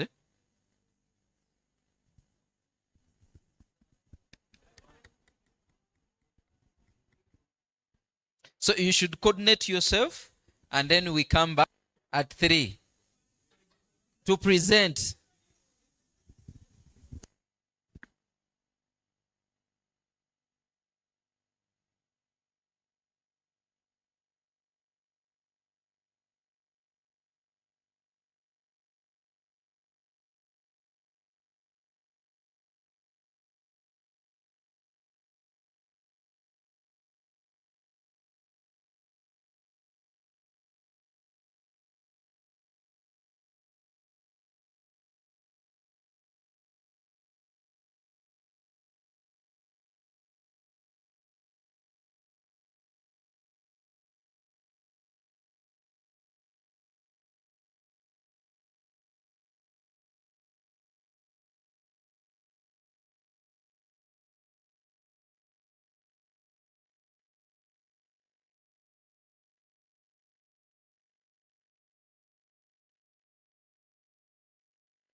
Good afternoon, ladies and gentlemen.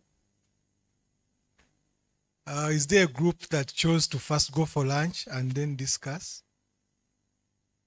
So I guess we all know what lunch can do. And as group one, we want to make it a little easier so that we can leave.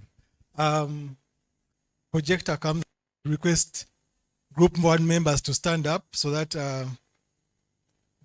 they can see it was not me, but your work. I'm just a mouthpiece. Group one members, chairperson. Yes, these are group one members. And our question was, we can have our seats. As a presenter, I will introduce myself. My name is Kanakwe Edwin Kavuma. I work with the Ministry of Finance attached to the EITI Secretariat. Group one, it is interesting that they chose someone who sits in government. I think this shows how the relationship with civil society through these engagements is improving. So I don't know if we can see, but the beauty of it, we are going to share this presentation, at least ours, and then you can read. So our question was about global efforts to address IFFs and strengthen domestic revenue mobilization, challenges, opportunities, and way forward. So you can see the gist of the question is the issue of global initiatives, global interventions.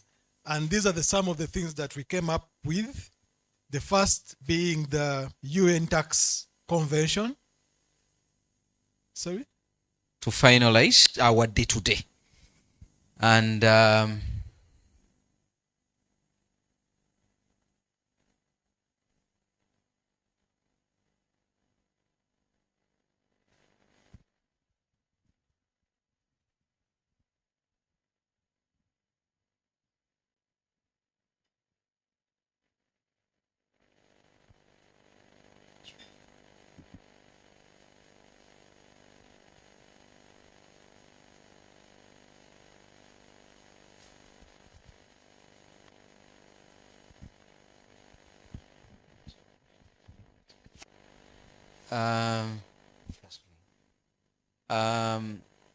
I wanted to know